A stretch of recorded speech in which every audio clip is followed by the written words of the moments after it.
প্রিয় শিক্ষার্থীবৃন্দ, আমার সহকর্মী এবং যারা এই মুহূর্তে ফেসবুক পেজের মাধ্যমে আমাদের এই প্রোগ্রামটা দেখছেন, আপনাদের সকলকে আমাদের ফেসবুক পেজ ফিজিক্স আড্ডাতে স্বাগতম। আপনারা ইতিমধ্যে অবগত হয়েছেন যে আমাদের ফিজিক্স আড্ডাতে আমরা পদার্থবিজ্ঞানকে আকর্ষণীয় করে তোলার জন্য আমরা বিভিন্ন ধরনের উদ্যোগ আসলে গ্রহণ করেছি। এবং আপনারা জানেন যে এই বিশ্ব করোনা মহামারীর সময়ে যখন বিশ্ববিদ্যালয় এবং শিক্ষা প্রতিষ্ঠান বন্ধ, তখন ছাত্রছাত্রীদেরকে পড়াশোনার মধ্যে ধরে রাখার একটা চেষ্টা আমরা করে যাচ্ছি। আপনারা ইতিমধ্যে অবগত হয়েছেন যে আমরা অনলাইন ভিত্তিক বিভিন্ন কর্মসূচি গ্রহণ করেছি, তার মধ্যে অনলাইন ক্লাস, অনলাইন সেমিনার এবং ওয়েবিনার। এবং ইতিমধ্যে আমাদের যে ওয়েবিনারগুলো অনুষ্ঠিত হয়েছে সেখানে দেশের এবং দেশের বাইরের অনেক নামকরা পদার্থবিজ্ঞানীরা এখানে স্পিকার হিসেবে আসছে এবং ছাত্রছাত্রীরা উপকৃত হচ্ছে। সেই ধারাবাহিকতা আজকে আমাদের 12তম ওয়েবিনার, এবং আমাদের আজকের ওয়েবিনারে প্রধান বক্তা হিসেবে উপস্থিত আছেন আইআইটি গুয়াহাটির প্রফেসর ডক্টর সুব্রত ঘোষ দাদাকে আমাদের অনুষ্ঠানে স্বাগতম। নমস্কার দাদা। নমস্কার। নমস্কার প্রীতম। এবং আপনাকে বাংলাদেশে স্বাগতম, যদিও অনলাইনের মাধ্যমে। তো আপনারা ইতিমধ্যে অবগত হয়েছেন যে আমরা আমাদের ওয়েবিনারটাকে 3 ভাগে বিভক্ত করি। প্রথমেই আমরা চেষ্টা করি যে আমাদের স্পিকার সম্পর্কে কিছু ধারণা দিতে, দ্বিতীয়ত স্পিকার তার মূল বক্তব্য আমাদের সামনে উপস্থাপন করে, এবং আমরা তৃতীয় সময় রাখি যেটাকে আমরা তৃতীয় পার্টে, যেখানে আপনারা যে কেউ চাইলে আমাদের সাথে আসলে সরাসরি অংশগ্রহণ করে আলোচনায় অংশগ্রহণ করতে পারবেন, অথবা কমেন্টের মাধ্যমে, ফেসবুক কমেন্টের মাধ্যমে আমাদের স্পিকারকে যে কোনো ধরনের আপনাদের যদি কোনো কোশ্চেন থাকে সেটা জিজ্ঞাসা করতে পারেন। দাদা, আপনি অনুমতি দিলে আমি শুরু করতে পারি? হ্যাঁ, নিশ্চয়ই নিশ্চয়ই, অবশ্যই। আপনারা ইতিমধ্যে অবগত হয়েছেন যে আজকে যে আমাদের ওয়েবিনারটি সেটা কম্পিটিশনাল ফিজিক্সের উপরে, এবং আপনারা যেটা জেনেছেন ইতিমধ্যে যে আজকের যে ওয়েবিনার তার টাইটেলটা হলো understanding the world of materials with your computer. এখানে আমাদের স্পিকার হিসেবে আছেন doctor Subhradeep Ghosh, professor, department of physics, IIT Guwahati, Assam, India. আমরা স্পিকার সম্পর্কে একটু জানার চেষ্টা করি যে স্পিকার ডক্টর শুভ্রদীপ ঘোষ দাদা তার ব্যাচেলার ডিগ্রি এবং মাস্টার্স ডিগ্রি ফিজিক্সে সম্পন্ন করেছেন যাদবপুর বিশ্ববিদ্যালয় কলকাতা থেকে। তারপরে তিনি তার পিএইচডি ডিগ্রি 2001 সালে S N. Bose national centre for basic science Kolkata থেকে তিনি তার পিএইচডি ডিগ্রি সম্পন্ন করেছেন, যেখানে তার সুপারভাইজার ছিল প্রফেসর অভিজিৎ মুখার্জি, এবং তার থিসিস টাইটেল ছিল electronic structure and magnetism in disorder transition metal alloys. আমরা যদি তার ক্যারিয়ারের দিকে তাকাই, সে 2টা পোস্টডক সম্পন্ন করেছে ইউএসএ থেকে, এবং তারপরে তিনি অ্যাসিস্ট্যান্ট প্রফেসর হিসেবে যোগদান করে হলো গুয়াহাটি আইআইটিতে 2004 সালে, এবং 2004 সাল থেকে 2009 সাল পর্যন্ত তিনি অ্যাসিস্ট্যান্ট প্রফেসর হিসেবে ছিলেন। তারপরে 2009 সাল থেকে তিনি অ্যাসোসিয়েট প্রফেসর, এবং তিনি এখন প্রফেসর হিসেবে কর্মরত আছেন। তার রিসার্চ এরিয়া আমাদের ডক্টর শুভদীপ ঘোষ দাদা আসলে থিওরিটিক্যাল কনডেন্স ম্যাটার এবং কম্পিটিশনাল ফিজিক্স নিয়ে কাজ করেন। তার যে রিসার্চ এরিয়া যেখানে আমরা দেখছি computational material science, electronic structure, calculation and physics of chemically disorder alloys, তারপরে magnetic material, complex oxide materials in low dimensions, phonon magnetism, interaction in invert system, stability of ferromagnetic half metals for spintronics application.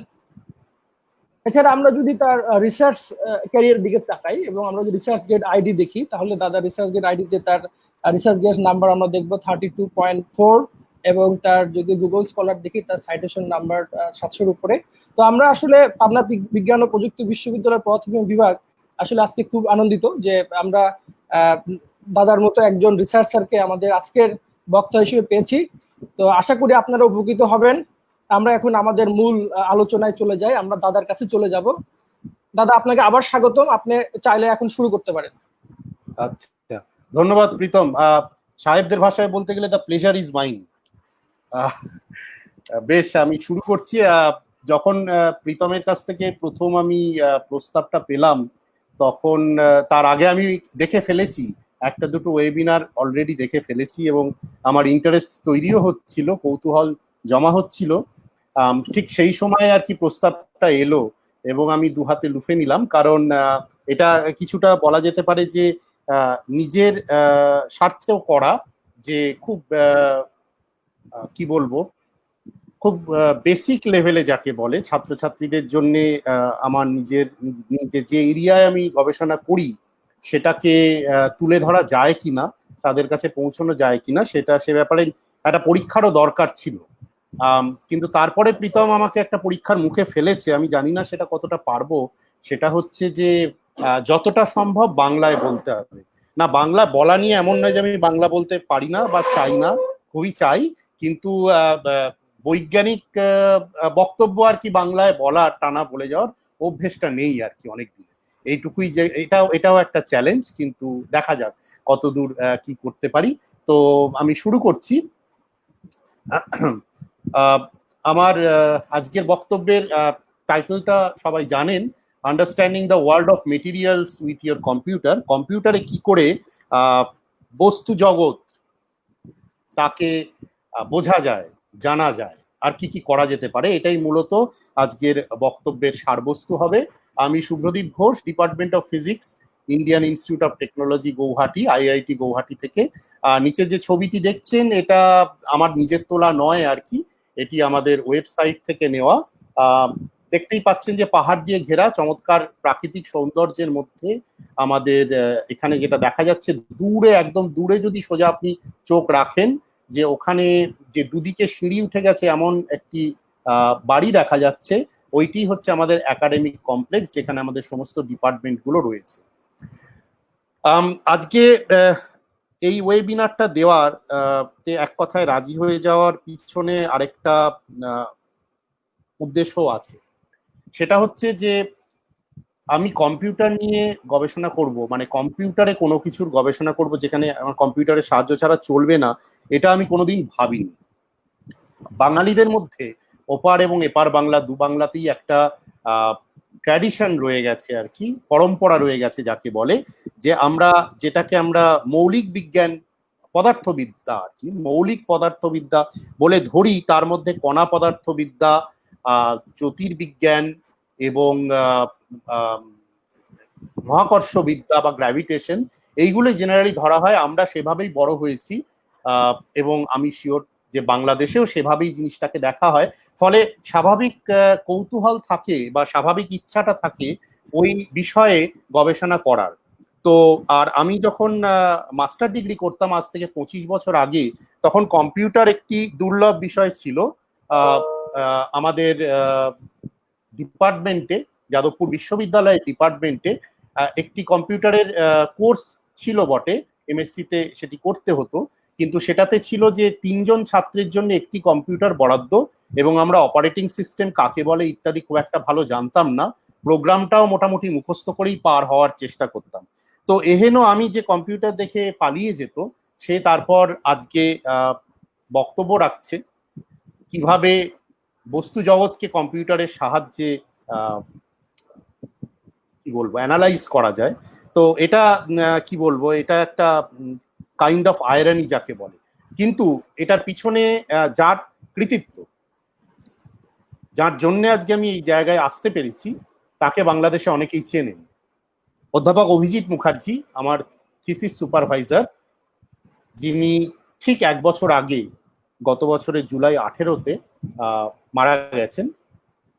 তো আজকে 12ই জুলাই এই ওয়েবিনারটা আমি তাকে উৎসর্গ করব, কারণ শুধুমাত্র এই কম্পিউটারে বস্তুবিদ্যা শেখানো, এই ব্যাপারে উনি পথিকৃৎ ছিলেন ভারতবর্ষে।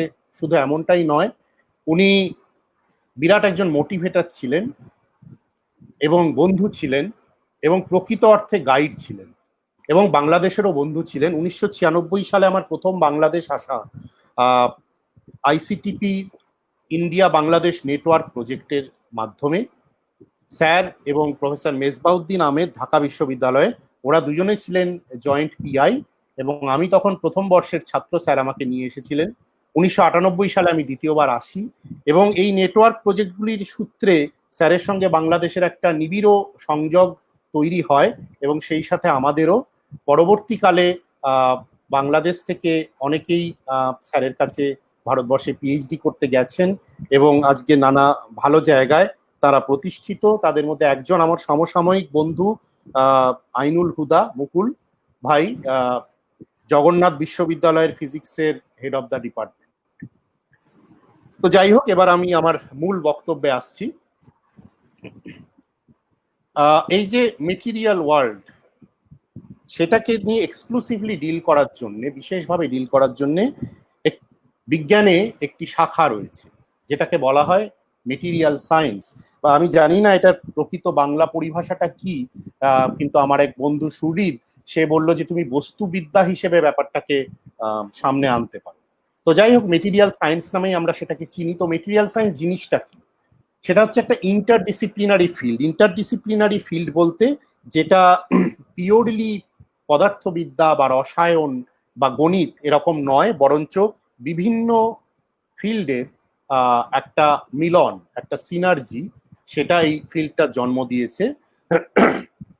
তো যে ডেফিনিশনটা দিয়েছি সেটা থেকেই খুব পরিষ্কার যে মেটেরিয়াল সায়েন্সের উদ্দেশ্য হচ্ছে যে মেটেরিয়ালের স্ট্রাকচার অর্থাৎ পদার্থের গঠন মানবিক এবং পারমাণবিক মাত্রায় এবং তাদের যে চরিত্রগত বৈশিষ্ট্য, সেগুলোর মধ্যে যে সম্পর্ক রয়েছে, সেই সম্পর্কটাকে খুঁজে বের করা। এবং এটা করার জন্যে ফলিত পদার্থবিদ্যা এবং রসায়ন অবশ্যই কি বলবো, কনভেনশনালি সেটাই ডেফিনিশন, যে ফলিত পদার্থবিদ্যা এবং রসায়নের মেলবন্ধন হচ্ছে বস্তুবিদ্যা বা মেটেরিয়াল সায়েন্স, কিন্তু আসলে এর পরিসরটা পদার্থবিদ্যা বা রসায়ন ছাড়িয়ে আরো এগিয়ে। আমি বক্তব্য রাখতে শুরু করলে সেটা আপনারা আরো ভালোভাবে বুঝতে পারবেন। তো বক্তব্যটা হচ্ছে যে পদার্থের গঠন আণবিক এবং পারমাণবিক স্তরে বলতে আমরা কি বুঝি, সেটাই হচ্ছে আমার পরবর্তী বক্তব্যের একটা নির্যাস। তো যাই হোক, এবার তাহলে আমি যেমন প্রীতম বললেন যে আমি হচ্ছি তাত্ত্বিক পদার্থবিদ, থিওরিটিক্যাল ফিজিসিস্ট। তো একজন ফিজিসিস্টের কাজটা কি এই জায়গাতে? এখানে তো বস্তু নিয়ে কথা হচ্ছে, মেটেরিয়াল নিয়ে কথা হচ্ছে, মেটেরিয়ালের গুণাগুণ, তার চরিত্রগত বৈশিষ্ট্য নিয়ে কথা হচ্ছে। সেখানে ফিজিসিস্ট কি করবে? ফিজিসিস্টের কাজ হচ্ছে যে সেই বস্তুর চরিত্রগত দিকটা কেন এরকম, সেই প্রশ্নের উত্তরটা দেওয়া।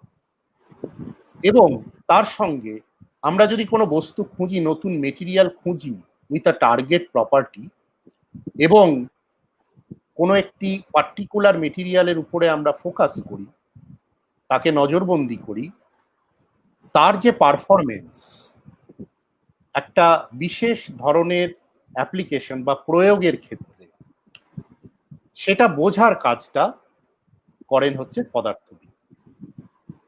অর্থাৎ যেটা এখানে লেখা রয়েছে যে we try to relate the desired properties and the performances observed in the material in the context of a certain application to the microscopic physics. অর্থাৎ ধরুন যে কোনো একটি বস্তু সে অতি পরিবাহী, তার এই অতি পরিবাহিতাটা কিসের থেকে আসছে? আমি হয়তো তাকে পরিবাহী হিসেবে কল্পনা করেছিলাম, কিন্তু অতি পরিবাহিতাটা কিসের থেকে আসছে, কোন জায়গা থেকে আসছে, সেটা বোঝা হচ্ছে পদার্থবিদের কাজ বস্তু জগতে। আমি খুব সাধারণ, খুব বেসিক একটা উদাহরণ দিয়ে শুরু করব, যেটা আমরা আমাদের টেক্সট বুকে পড়েছি, আমরা স্কুলের টেক্সট বুকে আমরা জানি যে কপার সুপরিবাহী, বিদ্যুতের বাহক, কিন্তু ডায়মন্ড তা নয়। ইলেকট্রিক্যাল কন্ডাক্টিভিটি বা পরিবাহিতা কপারের হচ্ছে 10⁻⁷ অর্ডারে, যেখানে ডায়মন্ডের হচ্ছে 10⁻⁻13 অর্ডার। তো এই যোজন ফারাকটি কেন, কোথা থেকে হচ্ছে? উত্তরটা হচ্ছে এক কথায় বলতে গেলে কপারে প্রচুর মুক্ত ইলেকট্রন বা ফ্রি ইলেকট্রন আছে, যেখানে ডায়মন্ডে সেগুলো নেই। তো প্রশ্ন হচ্ছে ফ্রি ইলেকট্রন কাকে বলে? ইলেকট্রন আমরা জানি, কিন্তু ফ্রি ইলেকট্রন কাকে বলে? এই প্রশ্নের উত্তরটা পদার্থবিদকে দিতে হবে।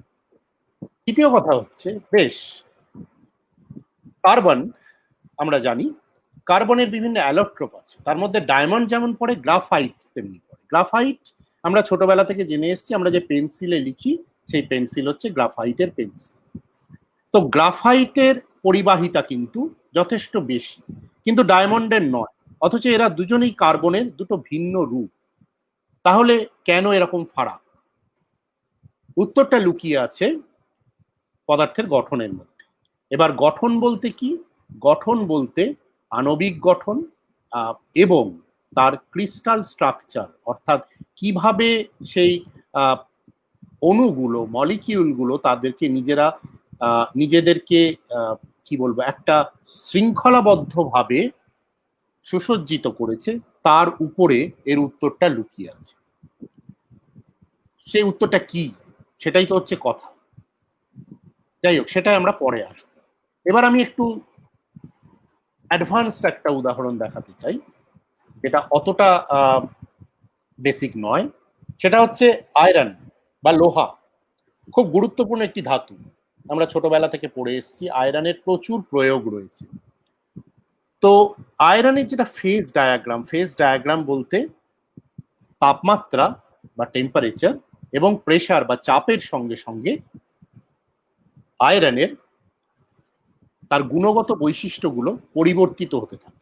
প্রথম কথা হচ্ছে যে আয়রন একটি চৌম্বকীয় পদার্থ, ম্যাগনেটিক মেটেরিয়াল, অর্থাৎ তার চৌম্বকীয় বৈশিষ্ট্য আছে, যেটাকে আমরা বলি যে যদি আমরা মেজারমেন্টের জায়গা থেকে দেখি, সেটাকে বলা হয় ম্যাগনেটিক মোমেন্ট বা ম্যাগনেটাইজেশন। অর্থাৎ সে কতটা শক্তিশালী চুম্বক তার একটা পরিমাপ হয় এই এই এই কোয়ান্টিটি। তো সেক্ষেত্রে আয়রনের খুব ইন্টারেস্টিং এবং একটু কমপ্লিকেটেড ফেজ ডায়াগ্রাম আছে। এখানে এক্স অ্যাক্সিসটা হচ্ছে চাপ বা প্রেসার এবং ওয়াই অ্যাক্সিসটা হচ্ছে টেম্পারেচার। তো এখানে আপনারা দেখুন, আমরা থাকবো মোটামুটি ভাবে আমরা প্রেসারের সাপেক্ষে যে পদার্থের যে অবস্থাগুলো, যে ফেজগুলো হয়, এবং এখানে ফেজ বলতে আমি স্ট্রাকচারাল ফেজ বলছি, সেদিকে যাব না। আমরা থাকবো মোটামুটি এই অক্ষ বরাবর শূন্য প্রেসার, অর্থাৎ যেটাকে আমরা বলি ইকুইলিব্রিয়াম, স্থিতাবস্থা, সেই সেই সেই সেই পয়েন্টের কাছে, সেই বিন্দুর কাছে। এবার সেখানে দেখুন, যখন তাপমাত্রা কম, তখন যে ক্রিস্টাল স্ট্রাকচার আয়রনের, সেটা হচ্ছে বিসিসি বা বডি সেন্টার্ড কিউব, এবং তার সাথে সাথে তার চৌম্বকীয় অবস্থা বা ম্যাগনেটিক স্টেটটাকে বলা হয় ফেরোম্যাগনেটিক স্টেট, যেটা এখানে ফেরো বলে লেখা রয়েছে, এবং বিসিসি স্ট্রাকচারটাকে এখানে বলা হচ্ছে আলফা স্ট্রাকচার। তারপরে আমি যখন তাপমাত্রা বাড়াতে থাকছি, প্রায় 1173 কেলভিনে পৌঁছানোর পর যেটা হয়, সেখানে সেই তাপমাত্রাটাকে বলা হয় টিসি বা কুড়ি টেম্পারেচার, যে তাপমাত্রার উপরে তার চৌম্বকীয় অবস্থা বা ম্যাগনেটিক স্টেটটা পরিবর্তিত হয়ে যায়, এবং পরিবর্তিত অবস্থাটার নাম হয় প্যারাম্যাগনেটিক স্টেট, যেটা প্যারা বলে এখানে চিহ্নিত করা হয়েছে এই 1173 কেলভিনের উপরে। তো মজাটা হচ্ছে যে এই অবধি তার ক্রিস্টাল স্ট্রাকচার, অর্থাৎ অ্যাটমগুলো কিভাবে নিজেদেরকে অ্যারেঞ্জ করে রাখবে একটা বাক্সের মধ্যে, আমি যদি বাক্স বলে কল্পনা করি, একটা বাক্সের মধ্যে যে বাক্সটা হচ্ছে আমার তিনটি ডিরেকশনে, তিনটি ডাইমেনশনে সেটা ক্রমাগত রিপিট করে চলেছে ইনফাইনাইটলি, সেই রকম ভাবে যদি আমি তার স্ট্রাকচারটাকে বোঝার চেষ্টা করি, তাহলে ব্যাপারটা হচ্ছে যে আমার ম্যাগনেটিক অবস্থা চেঞ্জ হয়ে গেছে, কিন্তু আমার ক্রিস্টাল স্ট্রাকচারটা একই রয়ে গেছে, বিসিসি রয়ে গেছে। কিন্তু আর একটুখানি তাপমাত্রা বাড়ার সঙ্গে সঙ্গে যেটা হচ্ছে, আমি যে অবস্থায় পৌঁছে যাচ্ছি, সেটা ম্যাগনেটিক স্টেটটা বা চৌম্বকীয় অবস্থাটা একই রয়েছে, কিন্তু ক্রিস্টাল স্ট্রাকচারটা পরিবর্তিত হচ্ছে, বিসিসি থেকে হয়ে যাচ্ছে এফসিসি, বডি সেন্টার্ড কিউবিক থেকে ফেস সেন্টার্ড কিউব। আবার যখন আমি তাপমাত্রা বাড়িয়ে তুলছি, একটা নির্দিষ্ট তাপমাত্রার পরে যেটা দেখা যাচ্ছে যে এই ফেস সেন্টার্ড কিউব থেকে আবার এটা বডি সেন্টার্ড কিউবে ফিরে যাচ্ছে। অর্থাৎ লো টেম্পারেচারে, কম তাপমাত্রায় বডি সেন্টার্ড কিউব, সেখান থেকে হলো ফেস সেন্টার্ড কিউব, আবার ফিরে গেল বডি সেন্টার্ড কিউব। এমনটা কেন হচ্ছে? কারণ এর উপরে নির্ভর করে আছে যে এই আয়রন বা তাকে দিয়ে তার যে যৌগগুলো, আয়রন বেসড যে যৌগগুলো বা সংকর ধাতুগুলো, তারা বিভিন্ন তাপমাত্রায় কিভাবে তাদেরকে ব্যবহার করা যেতে পারে। সেই কারণেই এই প্রশ্নের উত্তরটা পাওয়াটা খুব জরুরি। বেশ, তো এই যে বিসিসি এবং এফসিসি বলছিলাম, আমি নিশ্চিত যে বেশিরভাগ দর্শক যারা আজকে আছেন এই ওয়েবিনারটা দেখছেন তারা এটার উত্তর জানেন, কিন্তু তবুও যদি কিছু বিএসসি খুব প্রাথমিক পর্যায়ের ছাত্র থেকে থাকেন যাদের সলিড স্টেট ফিজিক্স বিষয়টি সম্বন্ধে এখনো সম্যক ধারণা হয়নি, তাদের জন্য আমি দেখাতে চাই যে কাকে বলে এফসিসি স্ট্রাকচার। বেসিক্যালি আপনি যদি একটা বাক্স, একটা কিউবের মধ্যে অ্যাটমগুলোকে রাখেন, এগুলো সমস্ত হচ্ছে অণু, পরমাণু বা অ্যাটম। তো সেখানে এই ফেস সেন্টার কিউব, একটা কিউবের বিভিন্ন যে ফেস রয়েছে সেই ফেসে কিছু অ্যাটম রয়েছে এবং তার কর্নার বা কোণগুলোতে অ্যাটম রয়েছে। অর্থাৎ এইটা এই এই এই যে একটি বিল্ডিং ব্লক, এটাকে যদি আমি একটা ব্লক হিসেবে ধরি এবং এটাকেই আমি বিভিন্ন দিকে রিপিট করাতে চাই, তাহলে যেটা হবে সেটা হচ্ছে যে একটি এরকম বিল্ডিং ব্লক, যেটাকে আমরা বলি ইউনিট সেল, তাতে 4টি অ্যাটম থাকছে, 4টি পরমাণু থাকছে, তিনটি বিভিন্ন ফেসে এবং 8টি কর্নারে, যে কর্নারগুলো হচ্ছে অন্যান্য এইরকম কিউবের সাথে শেয়ার, সেই 8টি কর্নার থেকে যোগ করলে একটি অ্যাটম আসছে। সো মোট 4টি অ্যাটম। তো এইটা হচ্ছে এফসিসি স্ট্রাকচার, যেটা এখানে একটা কার্টুন ডায়াগ্রামের সাথে দেখানো হয়েছে যে কিভাবে অ্যাটমগুলো পরস্পর রয়েছে এবং তারা নিজেদের মধ্যে জায়গা খুব একটা ছাড়ছে না। কিন্তু এখানে দেখে মনে হচ্ছে যে ভিতরটা অনেক ফাঁকা ফাঁকা, কিন্তু আসলে এইটাই হচ্ছে ঠিক কি বলবো, ঠিক প্রতিনিধিত্বমূলক ছবি যেটা এফসিসি স্ট্রাকচারের, সেটা হচ্ছে যে খুব কম জায়গা পরস্পরের মধ্যে ছাড়া আছে। তো তাহলে বডি সেন্টার কিউবটা কি রকম দেখতে? সেটা হচ্ছে এই রকম দেখতে। বডি সেন্টার কিউবের ক্ষেত্রে হচ্ছে যে সমস্ত কর্নার গুলোতে অ্যাটমরা বসে রয়েছে এবং ঠিক মাঝখানে, অর্থাৎ আমি যদি ডায়াগোনালি এই কৌণিক ডিরেকশন বরাবর একটি লাইন টানি, তাহলে ঠিক তার মধ্যিখানে আরেকটি পরমাণু বসে আছে। এইটা হচ্ছে বডি সেন্টার কিউবিক স্ট্রাকচার। এবং আপনারা বুঝতে পাচ্ছেন যে তাহলে বডি সেন্টার কিউবিক স্ট্রাকচারে এটাকে যদি আমি একটা বিল্ডিং ব্লক ধরি বা ইউনিট সেল ধরি, তাহলে 2টি মাত্র পরমাণু আছে।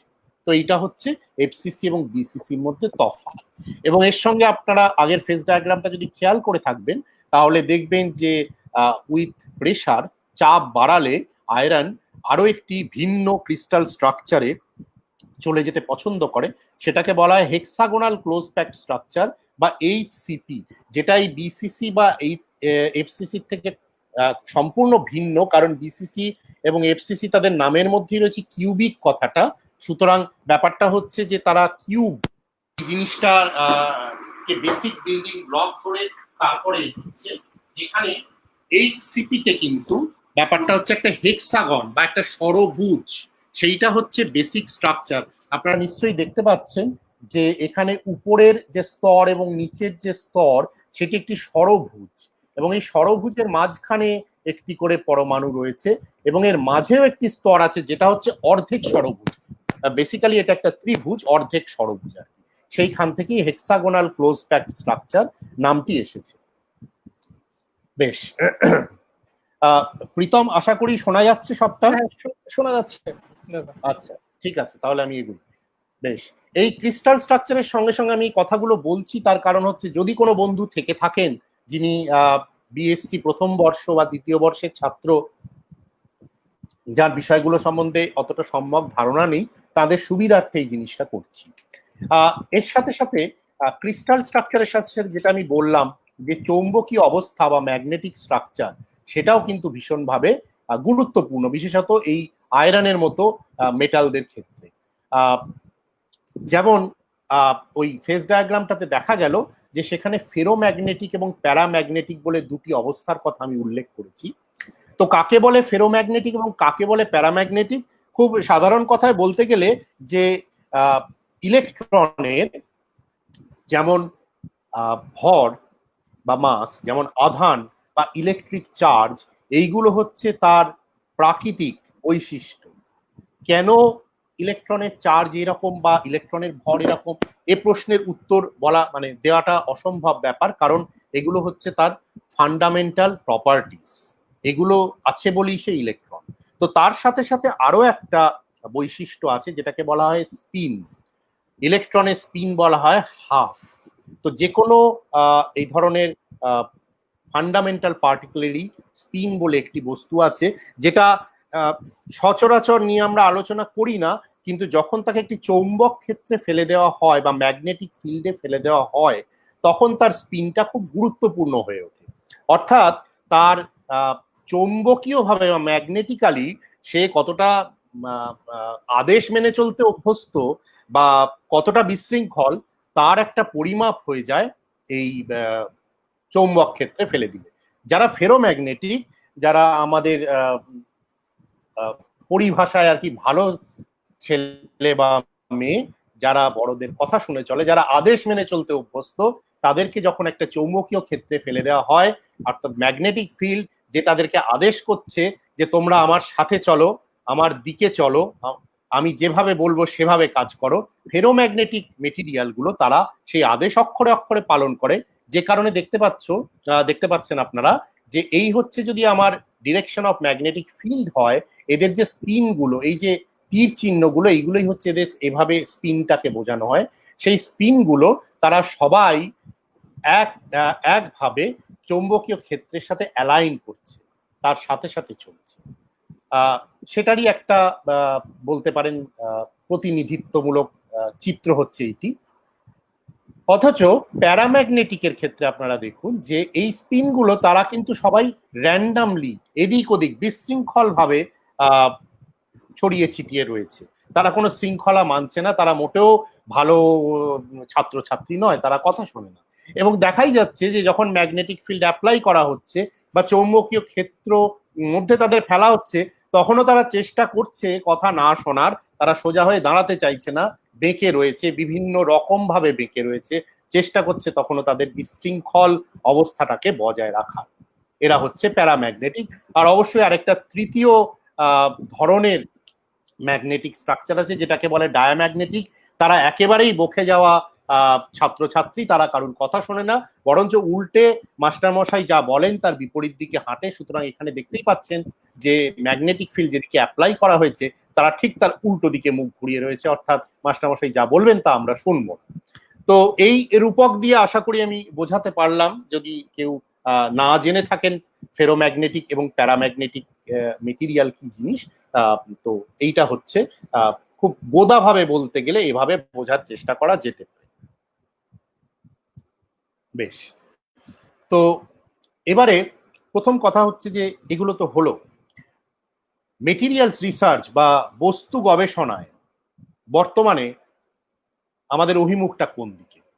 অভিমুখটা হচ্ছে তার কারণ হচ্ছে যে আমাদের সভ্যতা, আমাদের জীবনযাত্রা এত দ্রুত গতিতে এগিয়ে চলেছে এবং বিভিন্ন ধরনের প্রযুক্তিগত উত্থান বা প্রযুক্তিগত সম্ভাবনা এত বেড়ে গেছে যে প্রতি মুহূর্তেই প্রয়োজন পড়ছে নতুন নতুন আবিষ্কারের, নতুন নতুন বস্তু খোঁজার, যারা আমাদের এই যে টার্গেট প্রপার্টি বা যা আমরা চাইছি, যে প্রযুক্তি ব্যবহার করতে চাইছি, সেই প্রযুক্তিকে সহায়তা করতে পারে।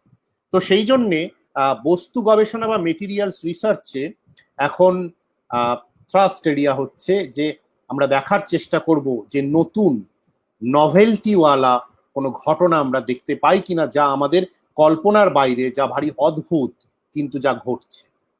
এবং টার্গেট প্রপার্টি অর্থাৎ প্রযুক্তিকে সহায়তা করার জন্য যা আমাদের দরকার, আমরা নতুন ধরনের সেরকম বস্তু তৈরি করতে পারি কিনা, ইঞ্জিনিয়ারিং করতে পারি কিনা।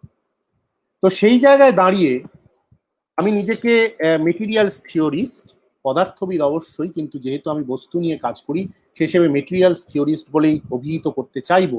তা আমার কাজটা কি, সেখানে আমি কি করতে পারি? কাজটা বহুবিধ। যেমন বলেছিলাম যে যেহেতু আমি পদার্থবিদ, সুতরাং আমার প্রথম কাজ হচ্ছে গবেষণার ক্ষেত্রে যে মৌলিক প্রশ্নগুলোর উত্তর খোঁজা। সুতরাং আমাকে ভাবতে হবে মাইক্রোস্কোপিক ফিজিক্স, অর্থাৎ আমি একটা প্রপার্টি দেখলাম বা একটা মেজারমেন্ট করলাম, আমার অন্বেষাটা সেখানেই কিন্তু থেমে থাকছে না। আমাকে ভাবতে হবে যে এই ইলেকট্রনগুলো বা আরো নিচের লেভেলে যদি আমি যেতে পারি, সেই ইলেকট্রনগুলো কিভাবে আচরণ করছে, যার জন্যে আমি এই ঘটনাটি দেখতে পেলাম, যে ঘটনাটা স্বাভাবিক নয়, যে ঘটনাটা যে কোনো বস্তুতে দেখা যায় না। অবশ্যই একটা বড় কাজ হচ্ছে যে পরীক্ষাগারে যে সমস্ত পরীক্ষা হচ্ছে এবং সেই গবেষণালব্ধ যে ফলাফল তাকে বোঝার কাজে সাহায্য করা, তাকে ইন্টারপ্রেট করা। কিন্তু শুধুমাত্র পরীক্ষাগারের গবেষণা বা যারা এক্সপেরিমেন্টালিস্ট বা এক্সপেরিমেন্টাল রিসার্চের সহায়ক হিসেবে থিওরিস্টের কাজ শেষ হয়ে যায় না, বিশেষত মেটেরিয়ালস থিওরিস্টের। আমাদের কাজ হচ্ছে যে সাজেস্ট করা বিভিন্ন নতুন বস্তু, সম্ভাবনাময় বস্তু যেগুলো হতে পারে, যাদেরকে একটা পার্টিকুলার টার্গেট প্রপার্টির জন্য তৈরি করা যেতে পারে। আমাদের অধীত জ্ঞানের ভিত্তিতে, আমাদের মৌলিক পদার্থবিদ্যার আন্ডারস্ট্যান্ডিং এর ভিত্তিতে এই ধরনের সাজেশন আমরা দিতে পারি, সেটা আমাদের কাজ। এবং চতুর্থ যে কাজটা, ইঞ্জিনিয়ার নিউ মেটেরিয়ালস।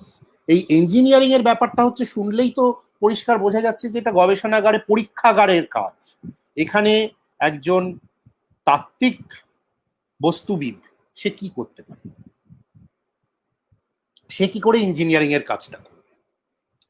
তো এটা একটা বড় প্রশ্ন এবং একটা ধাঁধা, এবং এই ধাঁধা আমি নিজে পিএইচডি করার আগে আমার ছিল। তো যাই হোক, বিগত 25 বছরে সেই ধাঁধাটা অনেকটাই কেটে গেছে, ধন্দটা অনেকটাই কেটে গেছে। যাই হোক, সেটা সেই প্রশ্নে যাওয়ার আগে প্রথমে দেখে নিই, আমি কিছু উদাহরণ দেব কিছু কিছু বস্তুর, কিছু কিছু মেটেরিয়ালের, যারা খুব আধুনিক, আবার কিছু মেটেরিয়ালের যারা বহু বছর ধরে, 100 বছর বা তার উপর ধরে, বা যবে থেকে বস্তু বিদ্যা নিয়ে গবেষণা শুরু হয়েছে, যেটার বয়স 100 বছরেরও অনেক বেশি, তখন থেকেই তারা আছে, তারা প্রকৃতিতে আছে, আমরা তাদের জানি, কিন্তু এখনো তাদের জানাটা আমাদের শেষ হয়নি।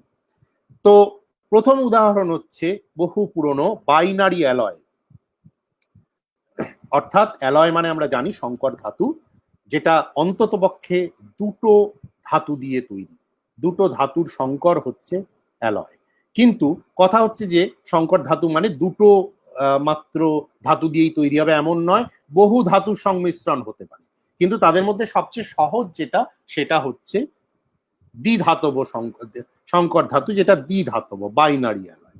তো বাইনারি অ্যালয়, এখানে আপনারা ছবিটা দেখছেন যে এখানে দু ধরনের অ্যাটম রয়েছে, দু ধরনের পরমাণু রয়েছে, যে একটা কালো এবং একটা সাদা, যেগুলোকে আমি বি অ্যাটম এবং এই অ্যাটম, এবং দেখা যাচ্ছে তাদের আকারও ভিন্ন। তো তাদেরকে আমি মিশ্রণ করছি, তাদের সংমিশ্রণে তৈরি হচ্ছে একটি বাইনারি অ্যালয়। তো বিভিন্ন ধরনের বাইনারি অ্যালয় আছে, তাদের বিভিন্ন ধরনের বস্তুগত চরিত্র আছে, তারা বিভিন্ন কাজে লাগে।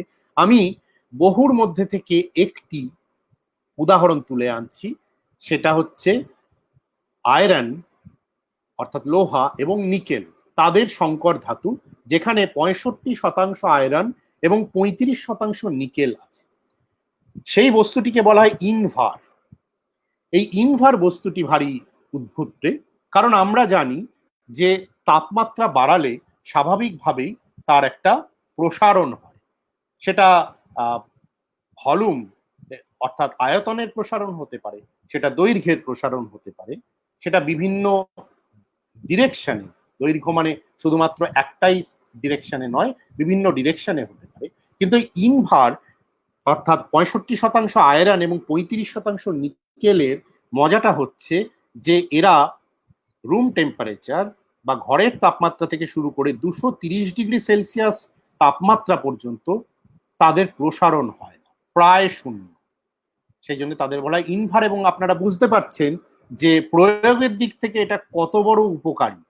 সিআরটি অর্থাৎ cathode ray tube, aeronautical equipments অর্থাৎ উড়োজাহাজ সংক্রান্ত যে সমস্ত যন্ত্রপাতি আছে, ক্রায়োজেনিক ইঞ্জিনিয়ারিং, যেখানে খুব নিম্ন তাপমাত্রায় খুব স্টেবল, স্থিতিশীল রাখতে হয় জিনিসপত্রকে, সেই সমস্ত জায়গায় যদি তাপমাত্রার সঙ্গে সঙ্গে প্রসারণ সংকোচন না ঘটে, এমন একটি বস্তু পাওয়া গেলে সেটা হাতে চাঁদ পাওয়ার মতো। ফলে ইনভারের প্রয়োগ হচ্ছে এই জায়গাগুলোতে। অবশ্যই আরো অনেক বেশি জায়গায় আছে, কিন্তু আমি অল্প কয়েকটি উদাহরণ মাত্র দিলাম।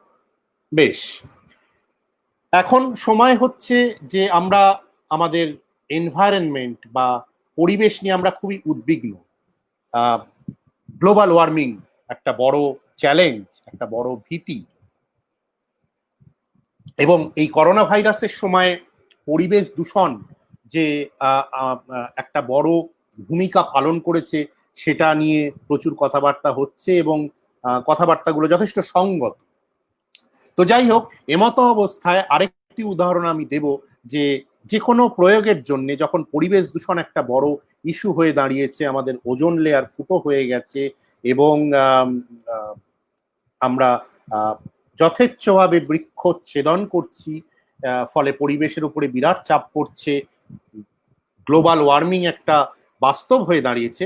সেই সময়ে কিছু কিছু প্রয়োগের জন্য আমরা যদি এমন বস্তু বেছে নিতে পারি যেগুলো আমাদের পরিষ্কার একটি পরিবেশ দেবে, ক্লিন এনভায়রনমেন্ট দেবে, তাহলে সেটা কিন্তু আমাদের সভ্যতার পক্ষে খুবই উপকারী হবে। তো সেই জায়গা থেকেই আমি আরেকটি উদাহরণ দেব, যেটা হচ্ছে মেটেরিয়ালস ফর ক্লিন এনভায়রনমেন্ট। সেটা একটি physical effect, magneto caloric effect থেকে আসে, এবং সেটা কাজে লাগে হচ্ছে রেফ্রিজারেশন টেকনিক। অর্থাৎ আমরা জানি রেফ্রিজারেটর কি জিনিস, সেটা কি করে, সেই রেফ্রিজারেশন টেকনিকের জন্য এই এফেক্টটা কাজে লাগে। তো চলে আসছি সেটাতে। ম্যাগনেটিক রেফ্রিজারেশনটা কি? সেটা হচ্ছে একটি কুলিং মেথড, একটি ঠান্ডা করার টেকনিক, যেটা বর্তমানে যে স্ট্যান্ডার্ড টেকনিক আছে ভেপার কম্প্রেশন রেফ্রিজারেশন টেকনিক, তাকে রীতিমতো চ্যালেঞ্জের মুখে ফেলে দিয়েছে, এবং সেটা ম্যাগনেটো ক্যালোরিক এফেক্টের উপর দাঁড়িয়ে। ম্যাগনেটো ক্যালোরিক এফেক্ট কি বস্তু না, এটা হচ্ছে তাপীয় এবং চৌম্বকীয় এই দুটো প্রপার্টির মধ্যে একটা পারস্পরিক নির্ভরতার জায়গা থেকে, অর্থাৎ একটি আরেকটির উপরে নির্ভরশীল এরকম একটা জায়গা থেকে, অর্থাৎ তাপমাত্রার যে এফেক্ট, তার যে ফল এবং চৌম্বকীয় ক্ষেত্রের যে ফল, এই দুটো এই সমস্ত বস্তুর ক্ষেত্রে আলাদা করা যায় না, তারা একে অপরের সঙ্গে ভীষণভাবে জড়িয়ে আছে। তো এই যে রেফ্রিজারেশন টেকনিক, যেখানে আমার কাজ হচ্ছে তাপমাত্রা কমানো, ঠান্ডা করা, এই ঠান্ডা করার ক্ষেত্রে স্ট্যান্ডার্ড ভেপার কম্প্রেশন রেফ্রিজারেশন টেকনিকের ক্ষেত্রে হচ্ছে গ্যাস, তাকে কম্প্রেস করে, তাকে চাপ দিয়ে, তার আয়তন কমিয়ে বা বাড়িয়ে আমরা রেফ্রিজারেশনটা আনি। আর এখানে ব্যাপারটা হচ্ছে যে একটি এক্সটার্নাল ম্যাগনেটিক ফিল্ড বা একটি চৌম্বক ক্ষেত্রে উপর, চৌম্বক ক্ষেত্র থেকে আসছে আমার এই কুলিং এফেক্ট বা রেফ্রিজারেশন এফেক্ট। তো আমি ছোট্ট একটা কার্টুন ডায়াগ্রামে বোঝানোর চেষ্টা করব যে দুটোর মধ্যে করেসপন্ডেন্সটা কি। আপনারা দেখুন, এখানে ডান দিকের যে ছবিটি রয়েছে সেটা হচ্ছে স্ট্যান্ডার্ড ভেপার কম্প্রেশন রেফ্রিজারেশন টেকনিকে। সেখানে আমরা কি দেখতে পাচ্ছি না, আমরা দেখতে পাচ্ছি যে আমাদের একটা পিস্টন আছে এবং একটি এনক্লোজারের মধ্যে গ্যাস আছে, সবুজ রং দিয়ে বোঝানো হচ্ছে, তার তাপমাত্রা হচ্ছে টি। এবার আমি কি করলাম, আমি অ্যাডায়াবেটিক প্রসেস, অর্থাৎ যেখানে আমার বাইরের পরিবেশের সঙ্গে কোনো তাপের আদান প্রদান হচ্ছে না, সেই রকম ভাবে আমি এই গ্যাসের উপরে আমি প্রেসার দিচ্ছি, চাপ দিচ্ছি। তো যখন আমার বাইরের পরিবেশের সঙ্গে কোনো ধরনের কোনো লেনদেন হচ্ছে না, তার ফলে কি হচ্ছে যে এনট্রপি বলে যে বস্তুটি আছে ফিজিক্সে, আমি আশা করি যে যারা শুনছেন তারা এনট্রপি কি সেটুকু জানেন, যে এনট্রপির যে মোট পরিবর্তন, সেটা এনট্রপি হচ্ছে যে কি বলবো, মহাব্রহ্মাণ্ডে কি পরিমাণ বিশৃঙ্খলা আছে তার একটা পরিমাপ। যত বেশি এনট্রপি তত বেশি বিশৃঙ্খলা। তো যাই হোক, এখানে এনট্রপির কোনো পরিবর্তন হচ্ছে না, যা ছিল তাই আছে। অর্থাৎ আমার সিস্টেম যতটা বিশৃঙ্খল ছিল বা যতটা শৃঙ্খলাবদ্ধ ছিল তাই রয়ে গেছে। এবং এটার ফলে যেটা হচ্ছে যে আমরা থার্মোডিনামিক্স এর সূত্রগুলো জানি, তার থেকে হচ্ছে যে আমার এই যে বস্তুটি, তার তাপমাত্রা বেড়ে যাচ্ছে, তার টি থেকে তার সঙ্গে অ্যাড হচ্ছে ডেল্টা টি এডি। এরপর আমি কি করছি, এরপর আমি যেটা করছি সেটা হচ্ছে যে আমি কিছু তাপ এখানে যোগ করলাম, সরি, এখান থেকে আমি কিছু তাপ তুলে নিলাম। এই যে ব্যাপারটা হলো, আমি এই যে কম্প্রেশনটা দিলাম, এটার ফলে এনট্রপি, ওভারঅল এনট্রপিটা চেঞ্জ হলো না বটে, কিন্তু বস্তুটি তো তাপমাত্রা বেড়ে গেল। এবার আমি সেই তাপটাকে বার করে নেওয়ার চেষ্টা করছি। কিভাবে নিচ্ছি, যে আমি একটা ফ্লুইড বা গ্যাস কিছু একটা এর সংস্পর্শে রেখে আমি চাপটাকে কিন্তু পরিবর্তন করছি না, প্রেশারটাকে পরিবর্তন করছি না, কিন্তু এইভাবে আমি যেটা করছি তাপটাকে এখান থেকে বের করে নিচ্ছি। এবার এই বের করে নেওয়ার ফলে যেটা হচ্ছে, বের করে নেওয়ার ফলে তারপরের পদ্ধতিটা কি, বেশ বের করে নিলাম, তার ফলে যেটা হলো যে এটা কম্প্রেসড অবস্থায় আগের টেম্পারেচারে ফিরে গেল, অর্থাৎ টেম্পারেচারটা কমলো কিন্তু কম্প্রেশনটা কিন্তু কমলো না, কম্প্রেশনটা একই জায়গায়। এবার এই অবস্থায় আবার একটি অ্যাডায়াবেটিক প্রসেস চালু করলাম, যেখানে বাইরের জগৎ থেকে কোনো ধরনের তাপের আদান প্রদান হচ্ছে না। এবার এই অবস্থায় আমি কি করলাম, আমি খুব র্যাপিডলি এই পিস্টনটাকে আবার আগের অবস্থায় ফিরিয়ে আনলাম, অর্থাৎ কিনা আমি বস্তুটিকে সম্পূর্ণভাবে চাপ মুক্ত করে দিলাম এবং খুব দ্রুততার সঙ্গে করলাম। এই দ্রুততার সঙ্গে চাপ মুক্ত করার ফলে এবারে কি হলো, যে আমি তো প্রেশারটাকে সরিয়ে নিয়েছি, তো এর ফলে যেটা হচ্ছে যে এর অ্যাকচুয়াল টেম্পারেচারটা ওয়ান্স এগেন, যেহেতু এটা অ্যাডায়াবেটিক প্রসেস, তার ফলে কি হচ্ছে, তার ফলে হচ্ছে যে আমার আবার টোটাল এন্ট্রপির কোনো পরিবর্তন হচ্ছে না, কিন্তু এদিকে আমি চাপমুক্ত করে ফেলেছি। চাপমুক্ত করে ফেলার ফলে যেটা হচ্ছে যে এবার আমার টেম্পারেচারটা অন্য ডিরেকশনে যাচ্ছে, অর্থাৎ এই বস্তুটির টেম্পারেচার এবার কমে যাচ্ছে, টিতে ছিল তার থেকে কমে গিয়ে ডেল্টা টি এডি হলো, অর্থাৎ ফাইনালি আমি যদি এই পয়েন্ট থেকে এই পয়েন্টে যাই, আমি দেখতে পাচ্ছি যে বস্তুটির তাপমাত্রা আগের থেকে কমে যাচ্ছে। অবশ্যই এরপরে এটাকে আমাকে একটা সাইক্লিক পদ্ধতিতে চালাতে হবে, একবারেই টেম্পারেচার কমানো যায় না, আমাকে এরপরে আবার একটি হিট রিজার্ভারের সংস্পর্শে একে আনতে হবে এবং তাকে তাপ দিতে হবে, প্রেশারটাকে একই রেখে, এবং টেম্পারেচারটা তার ফলে বাড়বে, আবার আমি ফিরে যাব আগের অবস্থায়, আবার শুরু। তো এই যে স্ট্যান্ডার্ড ভেপার কম্প্রেশন টেকনিক, এটাকে যখন আমি ম্যাগনেটিক রেফ্রিজারেশনে পরিবর্তিত করতে চাইছি, আমার পরিবর্তনটা কোন জায়গায়, আমার এখানে আর গ্যাস নেই, তো সেখান থেকে আমার দূষণ ছড়ানোর সম্ভাবনাটা কম, তার বদলে আমার কি আছে, তার বদলে আমি নিয়েছি একটি ম্যাগনেটিক মেটেরিয়াল বা যার চৌম্বকীয় বৈশিষ্ট্য আছে, যাকে ম্যাগনেটিক ফিল্ডে ফেলে দিলে সে ফেরোম্যাগনেটিক প্যারাম্যাগনেটিক কিছু একটা হবে আর কি। তো আমি শুরু করছি একটা প্যারাম্যাগনেটিক স্টেট থেকে, যেখানে আপনারা দেখতে পাচ্ছেন যে প্রবল বিশৃঙ্খলা, সমস্ত স্পিনগুলো যে যার মতো বিভিন্ন দিকে ঘুরে রয়েছে, বিভিন্ন ডিরেকশনে রয়েছে, এবং এই বস্তুটির তাপমাত্রা হচ্ছে টি। আমি এবার কি করলাম, অ্যাডায়াবেটিক ওয়েতে, অর্থাৎ বাইরে থেকে কোনো ধরনের এনার্জি সাপ্লাই বন্ধ হয়ে গেল, কিন্তু আমি একটা ম্যাগনেটিক ফিল্ড অ্যাপ্লাই করলাম। এবার ম্যাগনেটিক ফিল্ড অ্যাপ্লাই করতে কি হলো, যে এই যে বিশৃঙ্খল অবস্থাটা ছিল, এই বিশৃঙ্খল অবস্থাটা একটা শৃঙ্খলায় পরিণত হলো, অর্থাৎ সব স্পিনগুলো এবার ম্যাগনেটিক ফিল্ডের দিকে তারা অ্যালাইন্ড হয়ে রইল, কিন্তু উপরে এর ফলে কি হলো, যে তাপমাত্রাটা বেড়ে গেল। তার কারণ হচ্ছে যে এই যে সিস্টেম, তার এন্ট্রপিটা তো কমলো, এদিকে টোটাল এন্ট্রপিটা হচ্ছে কনস্ট্যান্ট থাকতে হবে, তার কারণ বাইরের বহির্জগতের সঙ্গে কোনো ধরনের কোনো ইয়ে নেই, কোনো ধরনের কোনো সংস্পর্শ নেই। তো তার ফলে এই যে বিশৃঙ্খল থেকে শৃঙ্খলাবদ্ধ অবস্থায় এসে এর যে এন্ট্রপিটা কমে গেল, এর ফলে টোটাল এন্ট্রপিটাকে এক রাখতে গেলে এর তাপমাত্রাটা বাড়তে হবে, তো সেটাই বেড়ে গেল। এরপরে আমি কি করব, এরপরে আমি আবার সেই একটা ফ্লুইড বা গ্যাসের সংস্পর্শে, ঠান্ডা গ্যাসের সংস্পর্শে এনে আমি তাপটাকে বের করে নিলাম, এবং এই গোটা পদ্ধতিতে কিন্তু আমি ম্যাগনেটিক ফিল্ডটার কোনো পরিবর্তন করিনি, সে একই জায়গাতে রয়ে গেছে। আবার বস্তুটি ফিরে আসলো আগের তাপমাত্রাতে, এরপরে আমি আবার অ্যাডায়াবেটিক পদ্ধতিতে আমি ম্যাগনেটিক ফিল্ডটাকে উইথড্র করে নিলাম। যে মুহূর্তে আমি ম্যাগনেটিক ফিল্ড উইথড্র করে নিলাম, সঙ্গে সঙ্গে যে অ্যালাইনমেন্টটা, অর্থাৎ মাস্টারমশাইয়ের বেতের ভয়ে যে ছাত্ররা সবাই সোজা হয়ে দাঁড়িয়েছিল, মাস্টারমশাই না থাকাতে তারা আবার আগের মতো বিশৃঙ্খল অবস্থায় চলে গেল। তো এই বিশৃঙ্খলার ফলে কি হলো, এই বস্তুটির এন্ট্রপি বেড়ে গেল, এদিকে এটা তো অ্যাডায়াবেটিক প্রসেস, সুতরাং মোট যে এন্ট্রপি তার কোনো পরিবর্তন হবে না। তাহলে এইটাকে এই ইকুয়েশনটা ব্যালেন্স করার জন্য যেটা হবে, তাহলে এর তাপমাত্রাটা কমে যাবে, অর্থাৎ এটা এই বিন্দু থেকে এই বিন্দুতে যখন আমি পৌঁছচ্ছি, এই বস্তুটির তাপমাত্রা কমে যাচ্ছে। যাই হোক, এটাকে আবার সেই সাইকেলে চালাতে হবে, সুতরাং আমরা আবার তাপ অ্যাড করি, কিন্তু সেটা বিশৃঙ্খল অবস্থাতেই থাকছে, তার ফলে টেম্পারেচারটা বেড়ে যাচ্ছে, আমরা আবার প্রথম থেকে শুরু করি।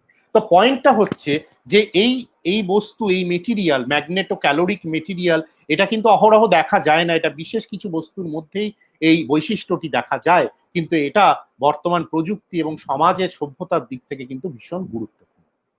আরেকটি বস্তুর উদাহরণ আমি দেব, এটি হচ্ছে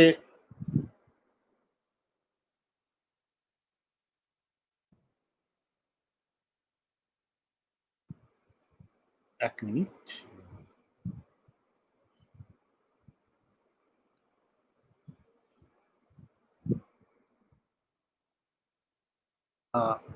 প্রযুক্তির কথা বলতে বলতে কিছু একটা সমস্যা হয়েছে প্রযুক্তিগত, তো চেষ্টা করছি সেটাকে ঠিক করার। Pritam, just for the time আচ্ছা, বিং ওই আমি যে শেয়ারিং, হ্যাঁ বলুন। অফ করে দিয়ে আবার করেন, হ্যাঁ, আমি ওকে শেয়ারিংটা অফ অফ করে করে দিয়ে দিচ্ছি। আবার ফর দ্য টাইম বিং আমি আবার তারপরে আবার শুরু করছি। কিছু একটা সমস্যা হয়েছে দেখছি আমি। ঠিক ওকে, আছে। ঠিক আছে। না, না, হ্যাঁ, আশা করছি এবারে ঠিক হয়ে যাবে। একবার আমি জাস্ট চেক করে নিয়ে আমি শেয়ার করিয়ে দিচ্ছি। ওকে, ঠিক আছে। আবার we are back into business. So আমি আবার স্ক্রিনটা শেয়ার করে দিচ্ছি। ব্যাপারটা বোধগম্য হচ্ছে তো, মানে খুব বোরিং হচ্ছে না তো জিনিসটা? হ্যাঁ, না, না, এখন সমস্যা নাই। মুশকিল হচ্ছে যে দর্শকের অনুভূতি বোঝার তো কোনো উপায় নেই, ফলে ফলে এটা একটা চিন্তার বিষয়। যাই হোক, আশা করব যে আমি খুব বেশি লোকজনকে ঘুম পাড়িয়ে দিইনি আর কি। আরেকটি এক্সাম্পল না, মেটেরিয়াল না, না, যেটা খুব রিসেন্ট, এটা নিয়ে গবেষণা শুরু হয়েছে, বড়জোর বছর 6-7 হবে, সেটার নাম হচ্ছে ম্যাক্সিন। আমি আমি আমি নিশ্চিত যে অনেকেই গ্রাফিনের নাম শুনে ফেলেছেন। গ্রাফিন নিয়ে বড় হইচই, বস্তু জগতে গ্রাফিন একটি আলোড়ন ফেলে দিয়েছে বিবিধ কারণে। তো ইনি হচ্ছেন গ্রাফিনের কাজিন বা তুতো ভাই বা বোন, এর নাম হচ্ছে ম্যাক্সিন। তো ম্যাক্সিনের বহুবিধ সম্ভাবনাময় প্রয়োগের মধ্যে যে কারণে ইনি শিরোনামে এসছেন, তার কারণ হচ্ছে সুপার ক্যাপাসিটার বলে একটি জিনিসে এনার প্রয়োগ আছে। ক্যাপাসিটার মানে আমরা জানি, ক্যাপাসিটারকে বাংলায় বোধহয় বলা হয় তড়িৎ ধারক আর কি, এবং তার ক্যাপাসিটেন্স বা আধৃতি সেটা ঠিক করে দেয় যে কতটা আধান সে ধরে রাখতে পারবে, কতটা আধান সে স্টোর করতে পারবে। রিজার্ভারের, জলের রিজার্ভারের মতো আধানের রিজার্ভার, সেটা হচ্ছে ক্যাপাসিটার। তো এই ক্যাপাসিটার আমরা ব্যবহার করি কিন্তু চার্জিং, ডিসচার্জিং ইত্যাদির জন্য, বিভিন্ন ধরনের ডিভাইসে ব্যবহার করা।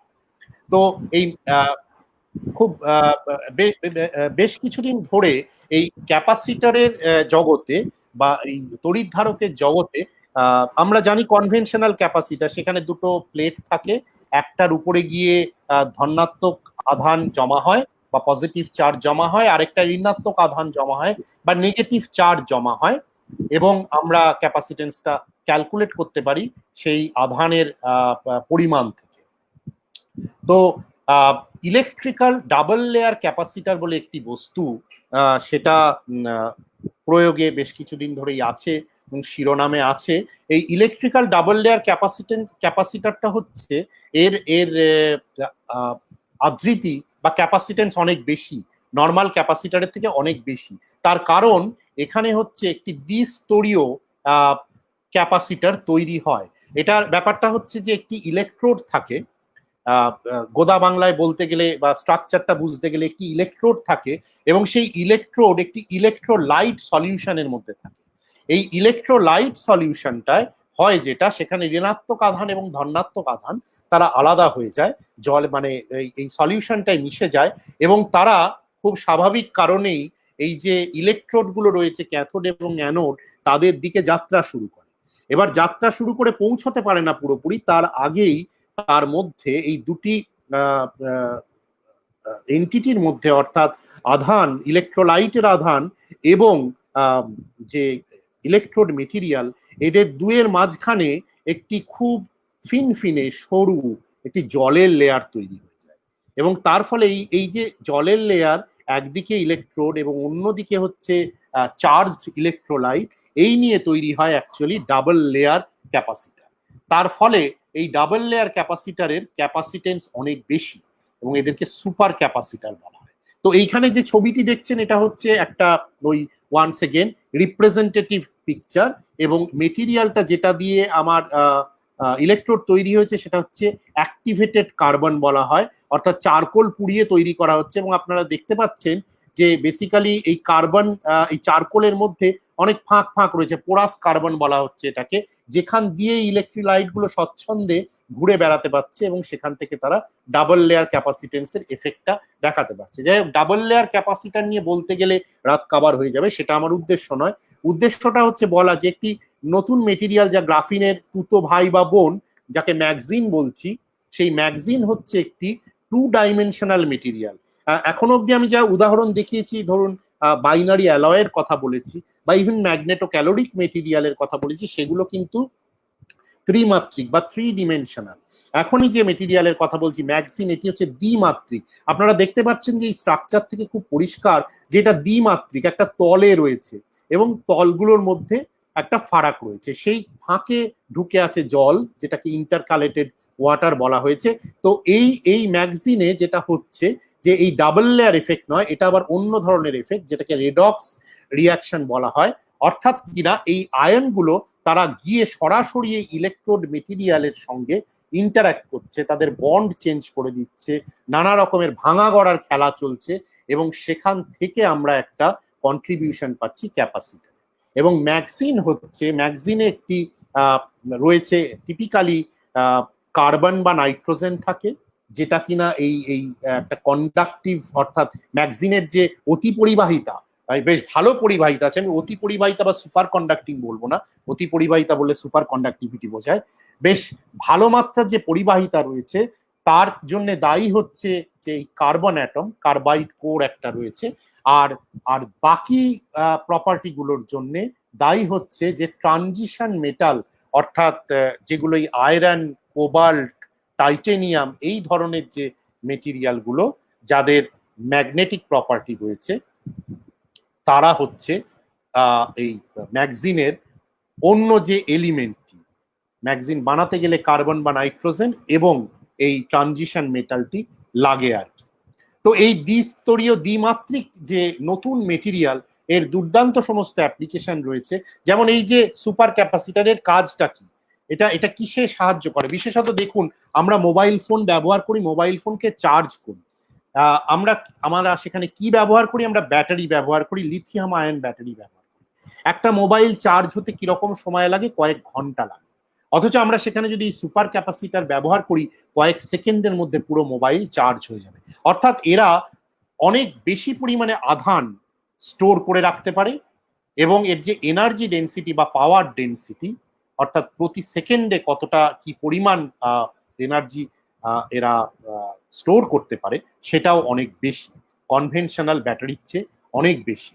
যেমন একটা উদাহরণ দেব, জাপানের সাদো শহরে এই স্ট্রিট লাইট গুলো রয়েছে, রাস্তার বাতি স্তম্ভগুলো রয়েছে, যারা একটা স্ট্যান্ডঅ্যালোন পাওয়ার সোর্স, সোলার সেল এবং এলইডি, এই কম্বিনেশন দিয়ে তৈরি। আর সুপার ক্যাপাসিটার গুলো এই সোলার এনার্জি স্টোর করে এবং সাপ্লাই করে গোটা শহরকে পুরো রাত আলো দেবার জন্য। 15 ওয়াট পাওয়ার কনজাম্পশন হয় পুরো রাত জুড়ে, এবং সেটা সম্ভব হয় এই সুপার ক্যাপাসিটারের জন্য। আরেকটি উদাহরণ আমি দেব, সেটা হচ্ছে রিও ডি জেনিরো শহরে ট্রাম, এটা যে দেখছেন ট্রাম। এবার এই ট্রাম বা বাসগুলোর ক্ষেত্রে কি হয়, যে যখন একটা স্টপেজে দাঁড়াচ্ছেন তখন আপনি ব্রেক কষছেন, এবং ব্রেক কষার পরে বাসটিকে আবার স্টার্ট করতে হয়। যত দ্রুত আপনি পিক আপ নিতে পারবেন ততই আপনার সুবিধে, যত দ্রুত গতি নিতে পারবেন ততই আপনার সুবিধে। এবার কনভেনশনাল যে ক্যাপাসিটার, যেগুলো চার্জিং ডিসচার্জিং হয়, ফের চার্জ বা ডিসচার্জ হতে সময় নেয়, যেখানে সুপার ক্যাপাসিটার ব্যবহার করলে মুহূর্তের মধ্যে চার্জ হয়ে যাচ্ছে, এবং আপনার বাস বা ট্রাম সেটা পূর্ণ গতিবেগ নিয়ে আবার যাত্রা শুরু করতে পারছে। পরিবহনের ক্ষেত্রে সময় কমছে, যাত্রীদের বিরক্তি কমছে, নাগরিক স্বাচ্ছন্দ্য বাড়ছে। সেই জায়গাতে হচ্ছে ম্যাগজিনের উপযোগিতা, যদিও এখনো অনেক অনেক উপযোগিতা আমাদের দেখতে বাকি। তো এই উদাহরণগুলো দিয়ে তো প্রশ্ন হচ্ছে যে বেশ ভালো কথা, এই তো মেটেরিয়াল গুলো রয়েছে, এবার কি প্রশ্ন আমি অ্যাড্রেস করার চেষ্টা করছি। আমি এই যে বললাম যে ইনভারের ক্ষেত্রে কেন এই ইনভার প্রপার্টিটা দেখা যায়, কেন এরকম হয়? আয়রন 65% আর নিকেল 35% নিলে তবেই এরম হবে, না হলে হবে না। কেন অন্য কিছু নিলে হবে না? আর এই যে আমি ম্যাগনেটো ক্যালোরিক মেটেরিয়ালের কথা বলছি, কারা এরা, কি চাই, কি ধরনের বস্তু চাই যে তবে আমি ম্যাগনেটো ক্যালোরিক মেটেরিয়াল দেখতে পাবো? বা ম্যাক্সিনের ক্ষেত্রে এই যে বলা হচ্ছে যে সুপার ক্যাপাসিটার, কি হচ্ছে, কি ধরনের রিয়াকশন হচ্ছে এই জায়গাতে যে আমি একটা এত বড় ক্যাপাসিটেন্স পাচ্ছি? বা কি ধরনের মেটেরিয়াল, কেন ম্যাগজিনের ক্ষেত্রে আমি দেখতে পাচ্ছি, কেন সবার ক্ষেত্রে দেখতে পাচ্ছি না? এই যে প্রশ্নগুলো, এই প্রশ্নগুলোকে আমি কিভাবে অ্যাড্রেস করব অ্যাজ আ থিওরিস্ট, তাত্ত্বিক পদার্থবিদ হিসেবে আমি কিভাবে এই প্রশ্নগুলোকে অ্যাড্রেস করব, এইটা হচ্ছে একটা চ্যালেঞ্জ। তো সেইখানেই আসছি যে এই ফিল্ডটা, যে আন্ডারস্ট্যান্ডিং মেটেরিয়ালস উইথ কম্পিউটার্স, আমি মেটেরিয়াল সায়েন্স বা বস্তুবিদ্যার কথা বললাম। এবার থিওরিস্টের ক্ষেত্রে কাজটা কি? আমি কি ক্যালকুলেশন করতে পারবো? ক্যালকুলেশন করা প্রায় অসম্ভব। তার কারণ ধরুন এই যে ম্যাগজিন বলে যে বস্তুটি রয়েছে, একটি খুব প্রসিদ্ধ ম্যাগজিন হচ্ছে Ti3C2, 3টি টাইটেনিয়াম 2টি কার্বন। তো টাইটেনিয়ামে আছে 22টি ইলেকট্রন, কার্বনে আছে 6টি ইলেকট্রন। তো 3টি টাইটেনিয়াম অ্যাটম, 3টি টাইটেনিয়াম পরমাণু এবং 2টি কার্বন পরমাণু, তাহলে আপনি মোট ইলেকট্রনের সংখ্যাটা হিসেব করে দেখুন। এবার আমরা যারা ফিজিক্স পড়েছি এবং আমরা যখন পারমাণবিক স্তরের কথা বলছি, আণবিক স্তরের কথা বলছি, তখন অবশ্যই আমাদের ধ্রুপদী বলবিদ্যা বা ক্লাসিক্যাল ফিজিক্স, ধ্রুপদী পদার্থবিদ্যা বা ক্লাসিক্যাল ফিজিক্সের নিয়ম কানুনগুলো কিন্তু সেখানে খাটে না। সেটা হচ্ছে কোয়ান্টাম জগৎ বা কোয়ান্টাম পদার্থবিদ্যার জগৎ।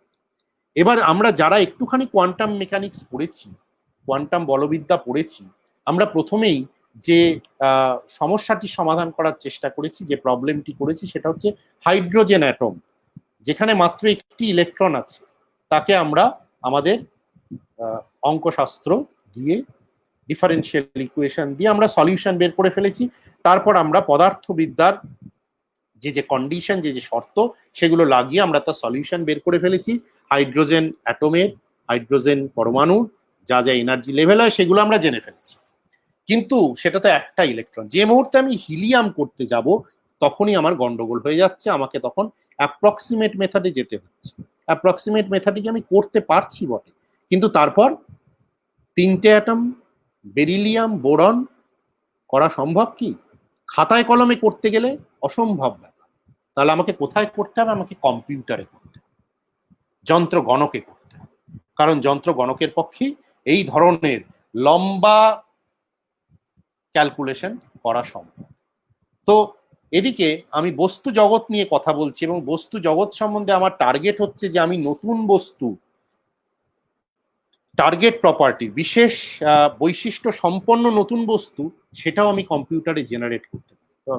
সুতরাং সেটাই হচ্ছে আমাদের কম্পিউটেশনাল মেটেরিয়াল সায়েন্সের কাজ, যেখানে আমরা পরীক্ষাগারের গবেষণা, পরীক্ষালব্ধ ফল, আমার তত্ত্ব বা থিওরি এবং কম্পিউটেশন, তত্ত্বকে কম্পিউটারে ফেলে সেটাকে যাচাই করে নেওয়া, বা কম্পিউটারে তত্ত্বটি আমার কাছে যদি মৌলিক এবং যথেষ্ট সাউন্ড মনে হয়, তাহলে সেটাকে কম্পিউটারে ফেলে সেই তত্ত্বের ব্যবহারিক প্রয়োগ কম্পিউটারে রেখে সেখান থেকে আমি বস্তু জগৎ সম্বন্ধে নতুন ধারণা, এমনকি নতুন বস্তুর প্রেডিকশন পর্যন্ত করতে পারি। তো এই পরীক্ষাগারে পরীক্ষালব্ধ ফল, মৌলিক তত্ত্ব এবং কম্পিউটেশন, এই তিনে মিলে হচ্ছে কম্পিউটেশনাল মেটেরিয়াল সায়েন্স বলে যে ফিল্ড। এবার সেটা নিয়ে আমি বলবো যে এক্স্যাক্টলি কি করা হয়, সেখানে কিভাবে করা হয়। তো প্রশ্নটা হচ্ছে যে আমি যখন এত বড় একটা কথা বলছি যে আমি কম্পিউটারে নতুন বস্তু তৈরি করব, নতুন মেটেরিয়াল তৈরি করব, সেটা করতে গেলে আমার কি কি লাগবে, লোকে আমাকে বিশ্বাস করবে কেন? আমার দরকার অ্যাকিউরেসি, আমার দরকার রিলায়েবিলিটি, এবং আমার দরকার যে পরীক্ষাগারের যে অ্যাকচুয়াল কন্ডিশন আছে, সেই কন্ডিশনটাকে আমার তত্ত্ব ধরতে পারছে কিনা। কারণ অনেক ক্ষেত্রেই যেটা হয়, আমরা একটা আইডিয়াল সিচুয়েশন নিয়ে, আদর্শ একটা ব্যবস্থা নিই, কিন্তু পরীক্ষাগারের ব্যবস্থা সবসময় আদর্শ থাকে না এবং তার উপরে পরীক্ষার ফলাফল নির্ভর। সুতরাং আমি যখন কম্পিউটারে বলছি যে আমার গবেষণাগার, পরীক্ষাগারটা হচ্ছে আমার কম্পিউটার, তাহলে আমাকে সেই কম্পিউটারে আমার সেই অ্যাকচুয়াল এক্সপেরিমেন্টাল কন্ডিশনটাকে রিপ্রোডিউস করার সিচুয়েশন থাকতে হবে, তবেই আমাকে লোকে বিশ্বাস করবে। তো এটা করার জন্য কি করা হয়, যে ফিল্ডটি এই কাজটি করে সেটাকে বলা হয় band structure calculation. Band structure অর্থাৎ আমরা এতক্ষণ ধরে পারমাণবিক গঠন পড়েছি, ক্রিস্টালের গঠন পড়েছি, এখন হচ্ছে ব্যান্ডের গঠন। তো ব্যান্ডটা কি সেটা আগে আমাদের জানতে হবে।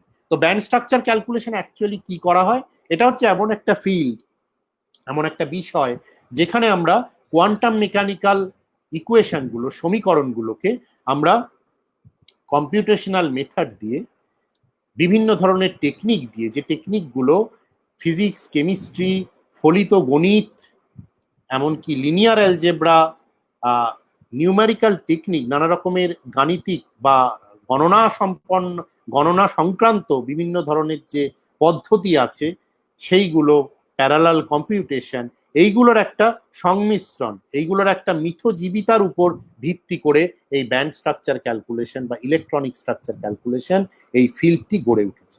এবং আপনারা বুঝতে পারছেন যে খুব সঙ্গত কারণেই ইন্ডাস্ট্রিতে এর একটা বড় ডিম্যান্ড রয়েছে।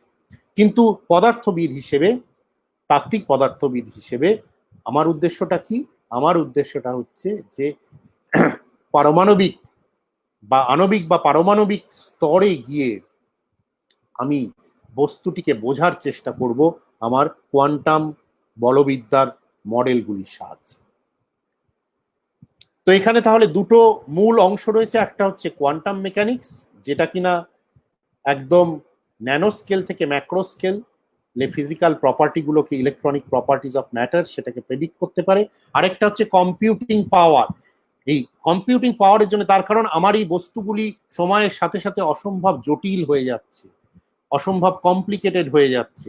এখন আর আমরা ত্রিমাত্রিক বস্তুর কথা ভাবছি না। আজকের জগৎ হচ্ছে যত ছোট করা যায় বস্তু, যত ছোট করা যায়, যত হ্যান্ডি হয়, ততই হচ্ছে ভালো। তো তার ফলে ব্যাপারটা হচ্ছে যে আমাদের যে ডাইমেনশন, মাত্রা, সেটাকে কমিয়ে আনতে হচ্ছে। দ্বিমাত্রায় অনেক নতুন নতুন বৈশিষ্ট্য দেখা যাচ্ছে বস্তুর, যেগুলো ভীষণভাবে কার্যকরী। তো তার ফলে যখনই আমার কি বলবো, সিমেট্রি, মেটেরিয়ালের মধ্যে সিমেট্রি অভাব হচ্ছে, বা তখনই প্রতিসাম্য, সিমেট্রি বা প্রতিসাম্যের অভাব হচ্ছে, তখনই হচ্ছে যে আমার যে সিস্টেম সাইজ, অর্থাৎ একটা বস্তুকে ঠিকঠাক ভাবে আমাকে যদি অ্যাড্রেস করতে হয়, ক্যালকুলেশন যদি ঠিকভাবে করতে হয়, তাহলে যে পরিমাণ অণু পরমাণু লাগবে তার সংখ্যা বেড়ে যাচ্ছে।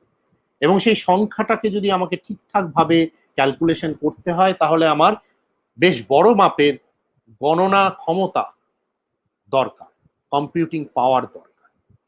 তা না হলে আমি নতুন ফিজিক্স, নতুন কিছু বিজ্ঞানের দিশা আমি দিতে পারব। যাই হোক, সেটা তো হলো দর্শনের ব্যাপার। এখন মূল প্রশ্নটা হচ্ছে ব্যান্ড কাকে বলে আর স্ট্রাকচারই বা কাকে বলে। ব্যান্ড স্ট্রাকচার, এই যে বলা হচ্ছে ব্যান্ড কি, স্ট্রাকচারই বা কি, তো এরপরে আমরা দেখবো সেটা। আমরা জানি অন্ততপক্ষে এইটুকু, যারা আমরা কোয়ান্টাম মেকানিক্স পড়েছি, সেটা হচ্ছে যে একটি পরমাণু যদি নিই, একটি অ্যাটম যদি নিই, একদম আইসোলেটেড ডিসক্রিট একটা অ্যাটম, তার যে এনার্জি লেভেলগুলো থাকে সেগুলো হচ্ছে প্রত্যেকটাই ডিসক্রিট, অর্থাৎ একে অপরের থেকে বিচ্ছিন্ন। এখানে যেমন আমরা দেখতে পাচ্ছি যে হিলিয়ামের এনার্জি লেভেল, তার সবচেয়ে গ্রাউন্ড স্টেট যেটাকে বলা হয়, সবচেয়ে কম এনার্জিওয়ালা লেভেল, সেটা হচ্ছে 1s, তারপরে আছে 2s, তারপরে 2p, 3s, 3p, 3d। এরা পরস্পরের থেকে বিচ্ছিন্ন। অনেক ক্ষেত্রে এনার্জি স্তরগুলো খুব কাছাকাছি, এনার্জি ডিফারেন্সটা খুব কম, তফাৎটা খুব কম, কিন্তু তাহলেও খুব পরিষ্কারভাবে প্রত্যেকটি এনার্জি স্তর একে অপরের থেকে আলাদা। এবারে এই চিত্রটা কিন্তু সম্পূর্ণভাবে বদলে যায় যখন ডিসক্রিট অ্যাটমের বদলে আমরা একাধিক অ্যাটম, একের বদলে একাধিক, কিভাবে বদলে যায়, এবং সেইখানেই হচ্ছে ব্যান্ডের উত্তর।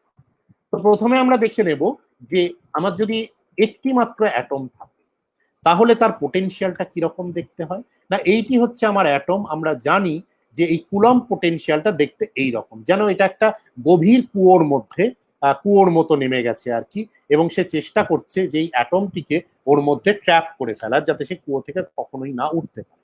একটা অ্যাট্রাকটিভ পোটেনশিয়াল আমরা এটাকে বলি। যদি আমি দুটো অ্যাটম, দুটো পাশাপাশি কুয়ো, দুটো অ্যাটম, দুজনের পোটেনশিয়াল আছে। এবার ঘটনা হচ্ছে যে এই দুটো কুয়োর মধ্যে কিন্তু আবার একটা ওভারল্যাপ রয়েছে। তো এই ওভারল্যাপের ফলে যেটা হয়েছে যে আমি যে এই দুটো কুয়ো একে অপরের সঙ্গে খানিকটা মিশে যাওয়ার ফলে যে কুয়োটা পাচ্ছি, তার এই জায়গাটাতে দুটো অ্যাটমের মাঝখানে হচ্ছে তার গভীরতাটা একটু কম।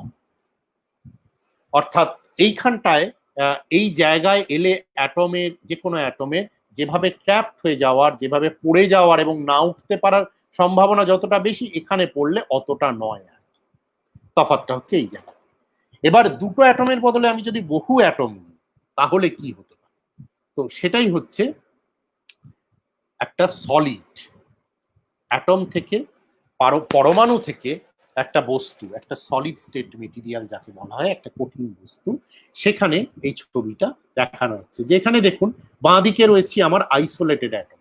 তো এইটা হচ্ছে আমার এনার্জি লেভেল গুলো, পরিষ্কার পরিষ্কার প্রত্যেকের থেকে আলাদা।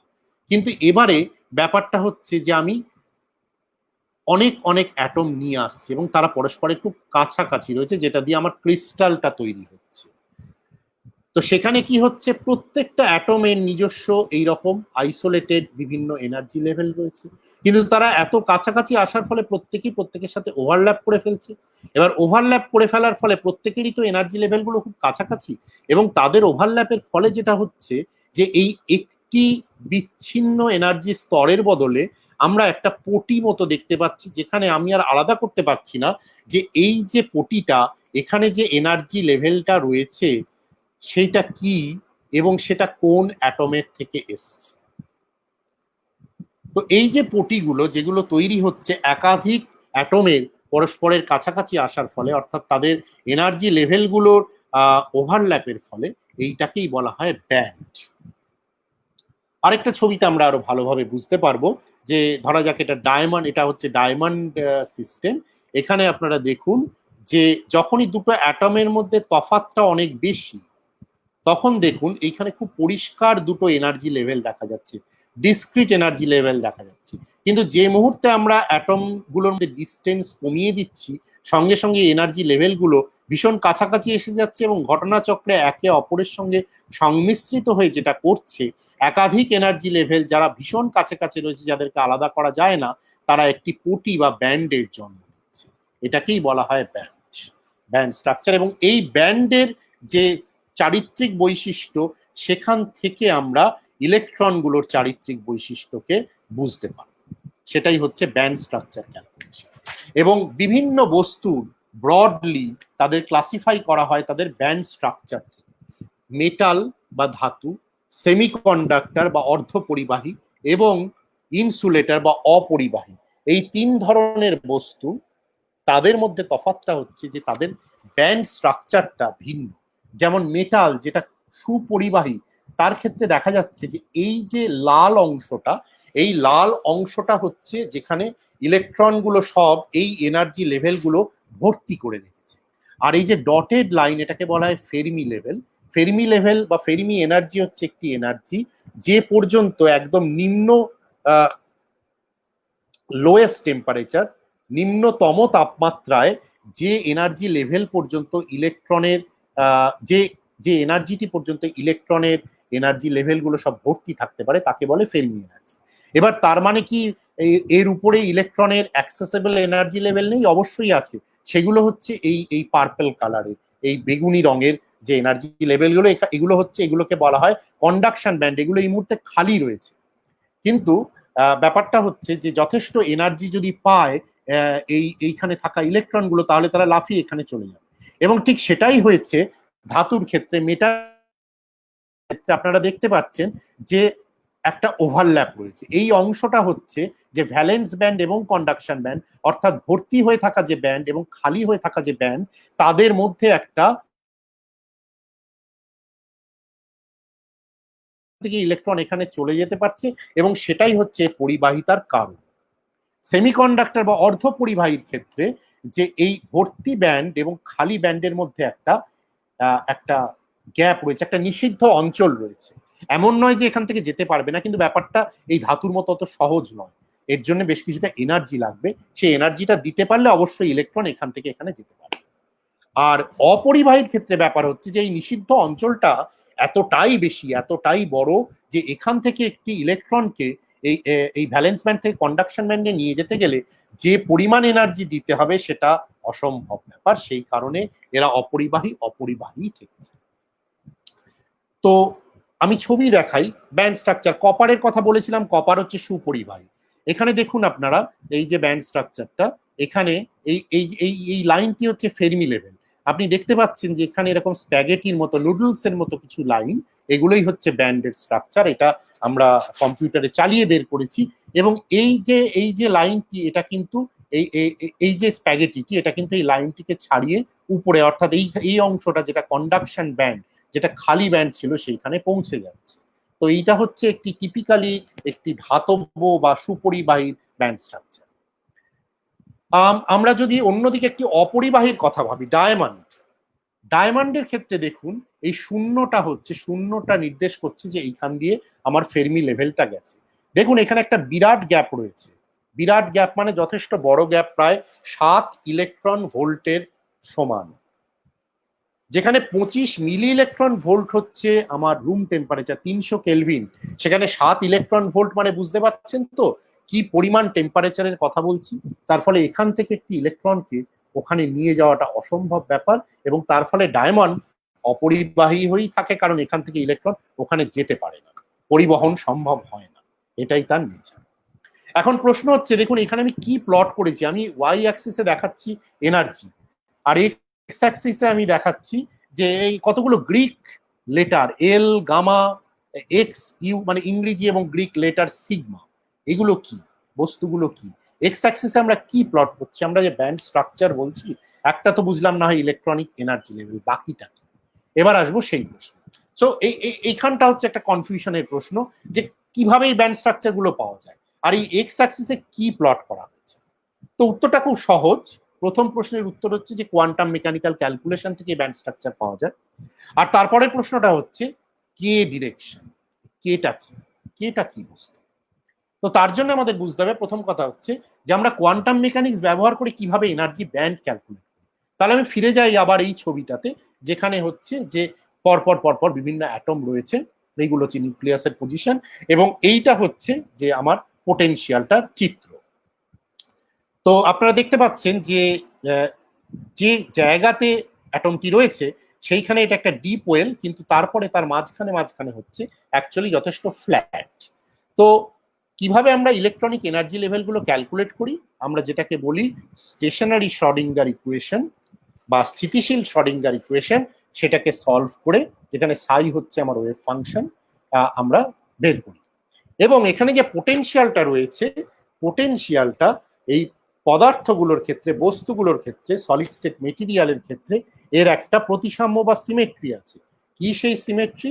সেটা হচ্ছে যে একটা পয়েন্ট থেকে একটা পিরিয়ডিক ট্রান্সলেশন দিলে, অর্থাৎ আর থেকে আর এন বলে কতগুলো জিনিস আছে, কতগুলো লেন্থ বা দৈর্ঘ্যের কিছু পরিমাপ আছে, যাকে আমরা বলি ল্যাটিস ভেক্টর। এই আর এন দূরত্ব গেলে আর পজিশনে যে পোটেনশিয়ালটা ছিল, আর থেকে আরো আর এন সরণ দিলে বিভিন্ন ডিরেকশনে, আমি সেই পোটেনশিয়ালটাই পাই। এইটি হচ্ছে এখানে সিমেট্রি বা প্রতিসাম্য। এটা হচ্ছে সলিড স্টেট মেটেরিয়ালের একটা প্রপার্টি বা একটা বৈশিষ্ট্য। এর সাহায্য নিয়ে আমরা কোয়ান্টাম মেকানিক্যালি সলভ করি। তো এই যে প্রতিসাম্যটা আছে, এইটাকে ব্যবহার করা হয় এই ব্যবহার করার জন্য, এবং একটা হচ্ছে যেটাকে এই প্রতিসাম্যটাকে আমরা বলি পিরিয়ডিসিটি, এবং তারপরে হচ্ছে যে ক্রিস্টাল স্ট্রাকচার যেটা আমরা দেখলাম এফসিসি বা বিসিসি, তারও নিজস্ব কিছু প্রতিসাম্য বা সিমেট্রি আছে। এই দুটোকে মেলবন্ধন ঘটিয়ে 1928 সালে ব্লক বলে এক ভদ্রলোক, তিনি একটা থিওরেম দিয়েছিলেন। তিনি বলেছিলেন যে আমরা তো কোয়ান্টাম মেকানিক্সে কি খুঁজি, আমরা খুঁজি যে এনার্জি লেভেলগুলো কি আছে এবং এনার্জি স্টেটগুলো, অর্থাৎ বস্তুর অবস্থাগুলো কি। তো সেই ইলেকট্রনিক স্টেট, এখানে আমরা ইলেকট্রনের স্টেটের কথাই বলছি, যে ইলেকট্রনিক স্টেটগুলোকে আমরা ম্যাথামেটিক্যালি এইভাবে লিখে ফেলতে পারি, যেখানে e⁻ik.r হচ্ছে একটি প্লেন ওয়েভ, যেটা একটি ফ্রি পার্টিকেলের সলিউশন। কোয়ান্টাম মেকানিক্সে যদি একটি ফ্রি পার্টিকেল নেওয়া হয় এবং তার এনার্জি লেভেল এবং তার এনার্জি স্টেট বের করতে বলা হয়, তাহলে তার সমাধানটা হচ্ছে e⁻ik.r। এখন একটা সলিডের ক্ষেত্রে কি হচ্ছে, ফ্রি ইলেকট্রন তো নেই, সেখানে রয়েছে পোটেনশিয়াল রয়েছে, অর্থাৎ ইলেকট্রন থাকলেও ফ্রি হতে চাইলেও তাকে সেই পোটেনশিয়াল খানিকটা বেঁধে ফেলেছে, পোটেনশিয়ালের আদেশ তাকে মেনে চলতে হচ্ছে, তা না হলে তো সলিডটা তৈরি হবে। তো এই পোটেনশিয়ালের আদেশ মেনে চলার ফলে ব্লক যেটা প্রমাণ করে দেখালেন, যেটা হচ্ছে যে এই যে ফ্রি ইলেকট্রন সলিউশন, তার সঙ্গে আমি একটা ম্যাথামেটিক্যাল ফাংশন গুণ করে দিলেই না আমি ইলেকট্রনিক স্টেটটা পেয়ে যাচ্ছি। তো এই যে স্টেটটা, যখন কোয়ান্টাম মেকানিক্স আমরা স্টেটের কথা বলি, আমরা একটা কোয়ান্টাম নাম্বারের কথা বলি, একটা পার্টিকুলার কিছু নাম্বার দিয়ে আমরা বোঝানোর চেষ্টা করি ইলেকট্রনিক স্টেট। তো এখানে ব্যাপারটা হচ্ছে যে ওয়েভ মেকানিক্সের ভাষা পরিভাষা ব্যবহার করে এই কেটা হচ্ছে অ্যাকচুয়ালি ওয়েভ ভেক্টর, এবং এটা ইলেকট্রন ক্রিস্টালের মধ্যে কোন ডিরেকশনে যাচ্ছে সেই ডিরেকশনের উপরে নির্ভরশীল। তো এই যে কে, অর্থাৎ আমরা এখানে কি বুঝলাম সেটা হচ্ছে যে একটা সলিড স্টেট মেটেরিয়ালের মধ্যে, সলিড স্টেট ফিজিক্সে এই কে ভেক্টরটি হচ্ছে, অর্থাৎ এই কে হচ্ছে একটি ওয়েভ ভেক্টর, যেটা হচ্ছে আমার ইলেকট্রনিক স্টেট গুলোকে ডিনোট করছে, ইলেকট্রনিক স্টেট গুলোকে রিপ্রেজেন্ট করছে। তো এই কেটা কি এবং কেটাকে আমি কিভাবে পরিমাপ করব, তো সেটা হচ্ছে আমি পরের লাইনে লিখেছি যে K takes on values within the Brillouin zone corresponding to the real values. সেটা আবার কি ব্রিলুয়ান জোনটা? তো ব্যাপার হচ্ছে ব্রিলুয়ান জোন কিছুই না, ব্রিলুয়ান জোন হচ্ছে যে একটা কল্পনা। আমরা এই যে আমাদের রিয়েল ল্যাটিসটা রয়েছে, যেখানে আমরা আর স্মল আর অর্থাৎ পজিশন ভেক্টর দিয়ে সবকিছু মাপছি, আমরা এবার যদি অন্য একটা স্পেসে চলে যাই, যেটা হচ্ছে ম্যাথামেটিক্সের ভাষায় আমরা ফুরিয়ার ট্রান্সফর্ম করে তো অন্য একটা স্পেসে চলে যেতে পারি। তো এই solid state, real solid state, তার প্রত্যেকটা অ্যাটমের পজিশন আমি নির্ধারণ করতে পারি একটা আর বলে কোনো কোয়ান্টিটি দিয়ে। এবার সেটাকে যদি আমি মানে পুরো অঙ্কের ভাষায় ফুরিয়ার ট্রান্সফর্ম করে দিই, যদি একটা ফুরিয়ার স্পেসে নিয়ে যাই, তাহলে কি হবে, আমার যে লেংথের যে ডাইমেনশন সেটা কি হবে 1/r। তো তখন দেখা যায়, যেটা প্রমাণ করে দেখা গেল, সেটা হচ্ছে যে এই যে কে ভেক্টর, যেটাকে আমি ওয়েভ ভেক্টর বলছি, সুতরাং যেন ইলেকট্রন একটা ওয়েভ এবং সেটা ক্রিস্টালের মধ্যে দিয়ে যাচ্ছে, এই যে কে ভেক্টর, এই কে ভেক্টর এর একটা প্রতিসাম্য আছে, একটা সিমেট্রি আছে। অর্থাৎ যে কোনো ফিজিক্যাল কোয়ান্টিটি হচ্ছে যে কোনো যে সিমেট্রির কথা আমরা যখন ফিজিক্সে বলি, পদার্থবিদ্যায় বলি, সঙ্গে সঙ্গে যে কোনো সিমেট্রির সঙ্গে হচ্ছে একটি সংরক্ষণ সূত্র বা একটি কনজারভেশন ল চলে আসে। যেমন আমরা যখন ট্রান্সলেশনাল সিমেট্রির কথা বলি, সারণিক প্রতিসাম্যের কথা বলি, তখন সেখানে চলে আসছে লিনিয়ার মোমেন্টামের কনজারভেশন। আমরা যখন অ্যাঙ্গুলার মোশনের কথা বলি, অ্যাঙ্গুলার মোমেন্টাম কনজারভেশন সেটা চলে আসে। তো এক্ষেত্রে ব্যাপারটা হচ্ছে যে যে সিমেট্রিটা রয়েছে সেখানে আমার এই কে ভেক্টরটি সেটি একটি কনজার্ভড কোয়ান্টিটি, অর্থাৎ এবং সেই কনজারভেশনটা একটু অদ্ভুত ভাবে হয়, অর্থাৎ প্রতি 2π/a যদি দূরত্ব অন্তর এই কে ভেক্টরটার ভ্যালু একই থাকে, অর্থাৎ কে এবং কে প্লাস 2π/a তে যে কোনো ফিজিক্যাল প্রপার্টি, পরিমাপ, মেজারমেন্ট একই উত্তর দেয়। এইটা হচ্ছে প্রতিসাম্য সলিড স্টেট ফিজিক্সের ক্ষেত্রে। তো এই ব্রিলুয়ান জোন, যেটা ব্রিলুয়ান জোনটা আর কিছুই না, সেটা হচ্ছে একটি ফুরিয়ার ট্রান্সফর্ম স্পেস, যেখানে আর এর কাউন্টার পার্ট হচ্ছে এই কে ভ্যালু। তো যেহেতু আমরা বললাম যে এই কে হচ্ছে এই সিমেট্রিটাকে ডিকটেট করে, অর্থাৎ যে প্রতিসাম্য সলিড স্টেট ফিজিক্স সিস্টেমে রয়েছে সেটাই কে দিয়ে নির্ধারিত হয়, সুতরাং কেটা খুব গুরুত্বপূর্ণ এবং কে মেজার করা হয় হচ্ছে ব্রিলুয়ান জোনের মাধ্যমে। তো আমরা একবার দেখে নেবো যে ব্রিলুয়ান জোনটা কিরাম। আমরা ফেস সেন্টার কিউবিক ল্যাটিস দেখেছি, তার ব্রিলুয়ান জোনটা কিন্তু মোটেও সুবিধের দেখতে নয়, বেশ একটা বদখত দেখতে, এবং সেখানে এই যে পয়েন্টগুলো রয়েছে দেখছেন আপনারা, এই পয়েন্টগুলো হচ্ছে এক একটি প্রতিসাম্য বা সিমেট্রির সঙ্গে জড়িত। যেমন এই গামা পয়েন্ট বা কে পয়েন্ট বা ডাব্লিউ পয়েন্ট বা এক্স পয়েন্ট ইত্যাদি, এগুলো হচ্ছে বিভিন্ন ধরনের প্রতিসাম্য, অর্থাৎ এই পয়েন্টের রেসপেক্টে যদি আমি এটাকে 90 ডিগ্রি একটা আবর্তন দিই বা রোটেশন দিই, তাহলে আমি এক ধরনের সিমেট্রি পাবো। বা আমি যদি কে পয়েন্টের সাপেক্ষে আমি একটি রোটেশন দিই, তাহলে আমি এক ধরনের রেজাল্ট পাবো। সুতরাং সেই জায়গা থেকে এইগুলো হচ্ছে বিভিন্ন সিমেট্রি পয়েন্ট বা প্রতিসাম্য বিন্দু বলা হয়। এবং আমি যখন ব্যান্ড স্ট্রাকচারটা আঁকছি, ব্যান্ড স্ট্রাকচারটা তো আসলে আমার যে সিস্টেমটা রয়েছে তার যে সিমেট্রি সেটাকেই রিফ্লেক্ট করছে, সেটা যে কোনো ফিজিক্যাল সিস্টেমের ক্ষেত্রে সত্যি। সেই কারণে ব্যান্ড স্ট্রাকচারটা সবসময় ক্যালকুলেট করা হয় হচ্ছে এই সিমেট্রি ডিরেকশনগুলোর সাপেক্ষে। অর্থাৎ সেই কারণে গামা থেকে কে, কে থেকে এল, এল থেকে ডাব্লিউ, ডাব্লিউ থেকে এক্স, আবার এক্স থেকে এল, অর্থাৎ বিভিন্ন সিমেট্রি ডিরেকশনে ব্যান্ডগুলো কে যদি আমি আঁকি, তারা তাহলে আমার ইলেকট্রনগুলোর যে চরিত্রগত বৈশিষ্ট্য, যেটা কিনা অন্তর্লীন যে প্রতিসাম্য রয়েছে সিস্টেমটার, সেইটাকেই রিফ্লেক্ট করবে, সেটাকে আমি ভালোভাবে বুঝতে পারি। সেই কারণেই ব্যান্ড স্ট্রাকচারটাকে এইভাবে আঁকা। যাই হোক, আমি প্রচুর সময় নিয়েছি এটা বোঝাতে গিয়ে। আমি খুব দ্রুত এবারে চলে যাব যে কিভাবে অ্যাকচুয়ালি ক্যালকুলেশনটা করা হয়। খুব কনভেনশনাল, আপনারা যদি সলিড স্টেট ফিজিক্সের বই দেখেন সেখানে দেখবেন যে দুটো কম্পিটিং মেথড আছে। একটাকে বলা হয় নিয়ারলি ফ্রি ইলেকট্রন মডেল, যেখানে কিনা ইলেকট্রনগুলোর ভিতরে যে তাদের মধ্যে একটা পারস্পরিক ইন্টারাকশন আছে সেটাকে কমপ্লিটলি ইগনোর করা হয়। তো তার ফলে এটা খুব গুটিকত বস্তুর ক্ষেত্রে কাজ করে, যেখানে কিনা বিভিন্ন অ্যাটমগুলোর মধ্যে ডিস্টেন্সটা খুব কম, যেমন অ্যালুমিনিয়াম, যেখানে ইলেকট্রনের ইন্টারাকশন গুলো খুব কম।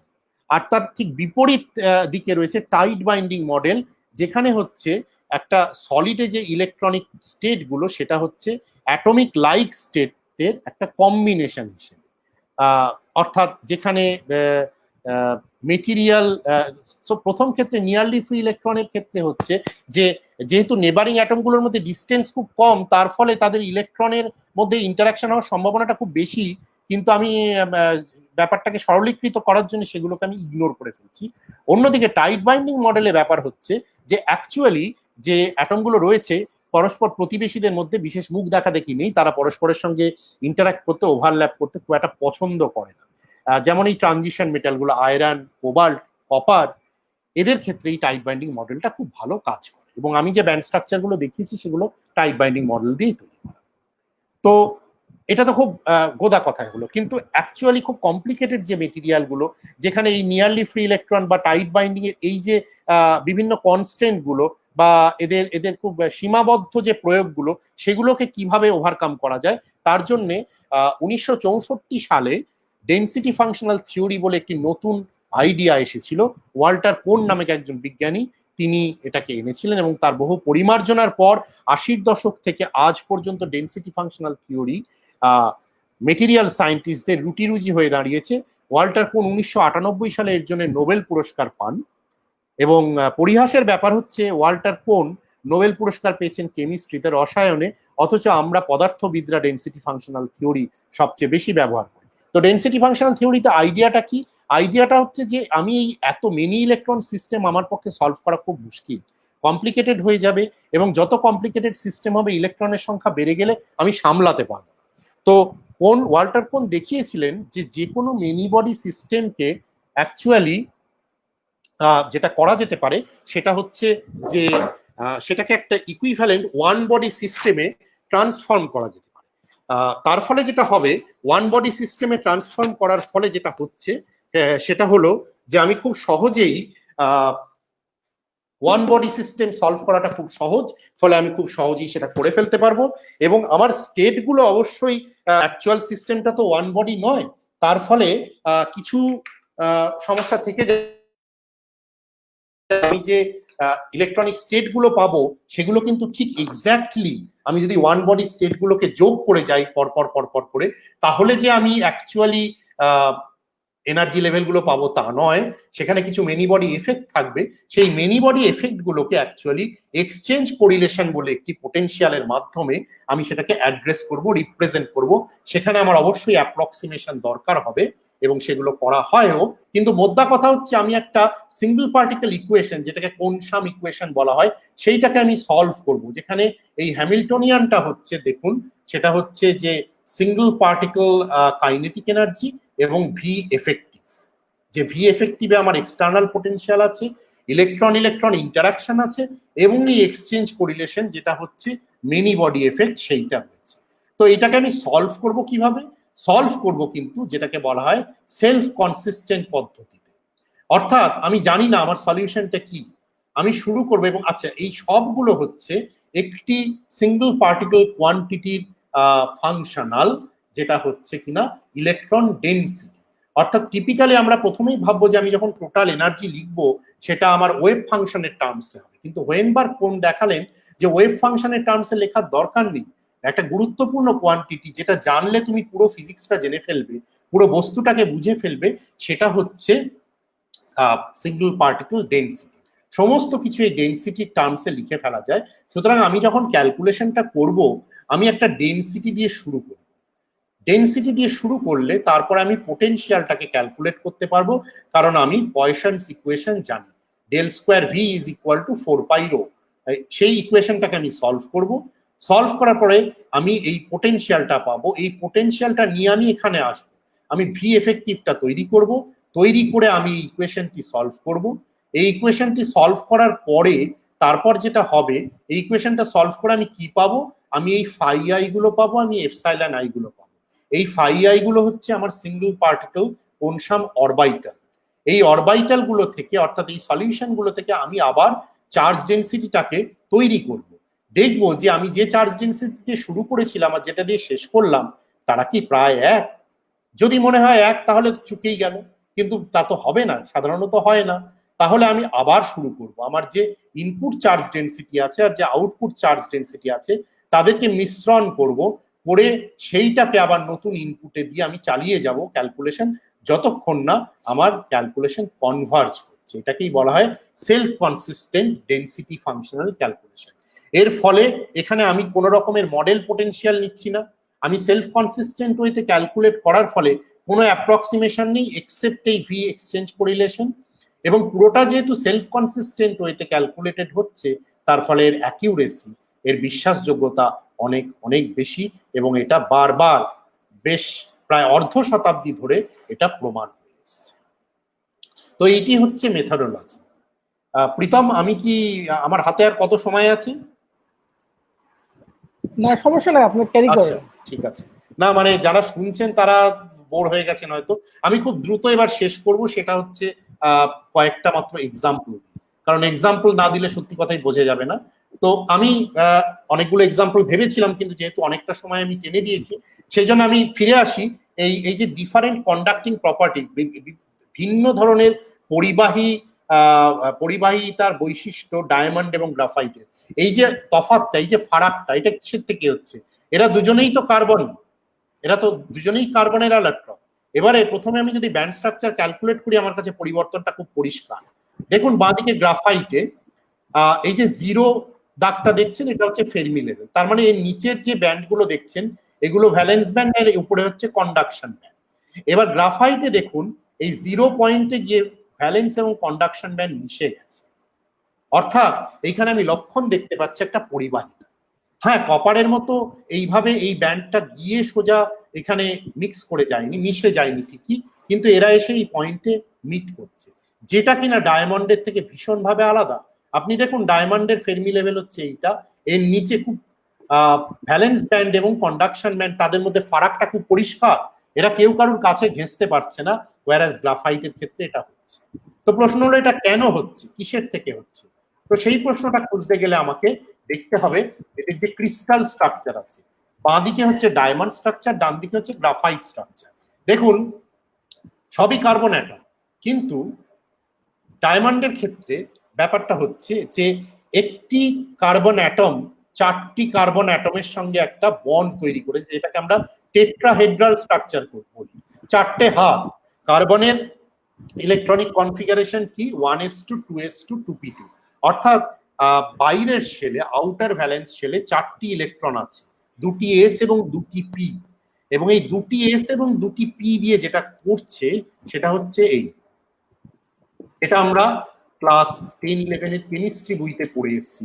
একটি এস অরবাইটাল এবং পসিবল 3টে পি অরবাইটাল তারা পরস্পর হাইব্রিডাইজ করে যে জিনিসটা করছে সেটা হচ্ছে একটা টেট্রাহেড্রাল এনভায়রনমেন্ট দিচ্ছে, যেটা হচ্ছে sp3 হাইব্রিডাইজড অরবাইটাল। আপনারা দেখতে পাচ্ছেন যে এই বিভিন্ন ওরিয়েন্টেশনের পি অরবাইটাল গুলোর সঙ্গে এস অরবাইটালটি হাইব্রিডাইজ করে বিভিন্ন শেপের এবং বিভিন্ন ডিরেকশনের পি অরবিটাল তৈরি করছে, এবং তার ফলে এই টেট্রাহেড্রাল অ্যারেঞ্জমেন্ট প্রত্যেকটি অরবিটাল পরস্পরের থেকে 109.5 ডিগ্রি কোণে পরস্পরের থেকে সরে আছে, এই এনভায়রনমেন্টটা তৈরি করছে। ডায়মন্ড সিস্টেমের ক্ষেত্রে এক্স্যাক্টলি এই জিনিসটা হচ্ছে। যে কোনো একটা কার্বন অ্যাটমকে নিন এবং তার 4টি হাত দেখুন, এইখানে একটা, এইখানে একটা, এইখানে একটা, এইখানে একটা। এই sp3 হাইব্রিডাইজেশনের ফলে যেটা হচ্ছে যে এই এস এবং পি ইলেকট্রন গুলো তারা কোভ্যালেন্ট বন্ড তৈরি করছে, যে বন্ডটা ভীষণ শক্তিশালী, তাকে ভাঙা যায় না সহজে, এবং সেই কারণেই ডায়মন্ড খুব হার্ড মেটেরিয়াল, সহজে তাকে কাটা যায় না, সহজে তাকে ভাঙা যায় না, এবং সেই কারণে ডায়মন্ড খুব কি বলবো নন ফ্লেক্সিবল, যাকে বলে ভীষণ রিজিড, কনজারভেটিভ সেই অর্থে ধরতে গেলে, সেই কারণে ডায়মন্ড অপরিবাহী হয়ে রয়েছে। অথচ গ্রাফাইটের ক্ষেত্রে দেখুন তার স্ট্রাকচারটা ভিন্ন, সেখানে একটা লেয়ার স্ট্রাকচার, এবং সেই লেয়ার গুলো কি আপনারা দেখতে বুঝতে পারছেন আশা করি, সেগুলো হচ্ছে সব ষড়ভুজি স্ট্রাকচার বা হেক্সাগোনাল স্ট্রাকচার। বিভিন্ন হেক্সাগোনাল স্ট্রাকচার তারা নিজেদের মধ্যে একটা নেটওয়ার্ক তৈরি করেছে, সেটা হচ্ছে গ্রাফাইট স্ট্রাকচার। এরা কিন্তু কার্বন অ্যাটম, কিন্তু এরা এরকম লেয়ার স্ট্রাকচার তৈরি করেছে, এক একটা লেয়ার পরস্পরের থেকে বিচ্ছিন্ন, এবং তাদের মধ্যে বিশেষ বাইন্ডিংও নেই আর কি। তো তার ফলে যেটা হচ্ছে যে কোভ্যালেন্ট বন্ড তৈরি হয়েছে নো ডাউট, কিন্তু সেই কোভ্যালেন্ট বন্ড কিন্তু sp3 নয়। এখানে 4টে ইলেকট্রন আছে, কিন্তু দেখুন একটা কার্বন অ্যাটমের সঙ্গে হাত কটা গেছে, 3টে গেছে মাত্র।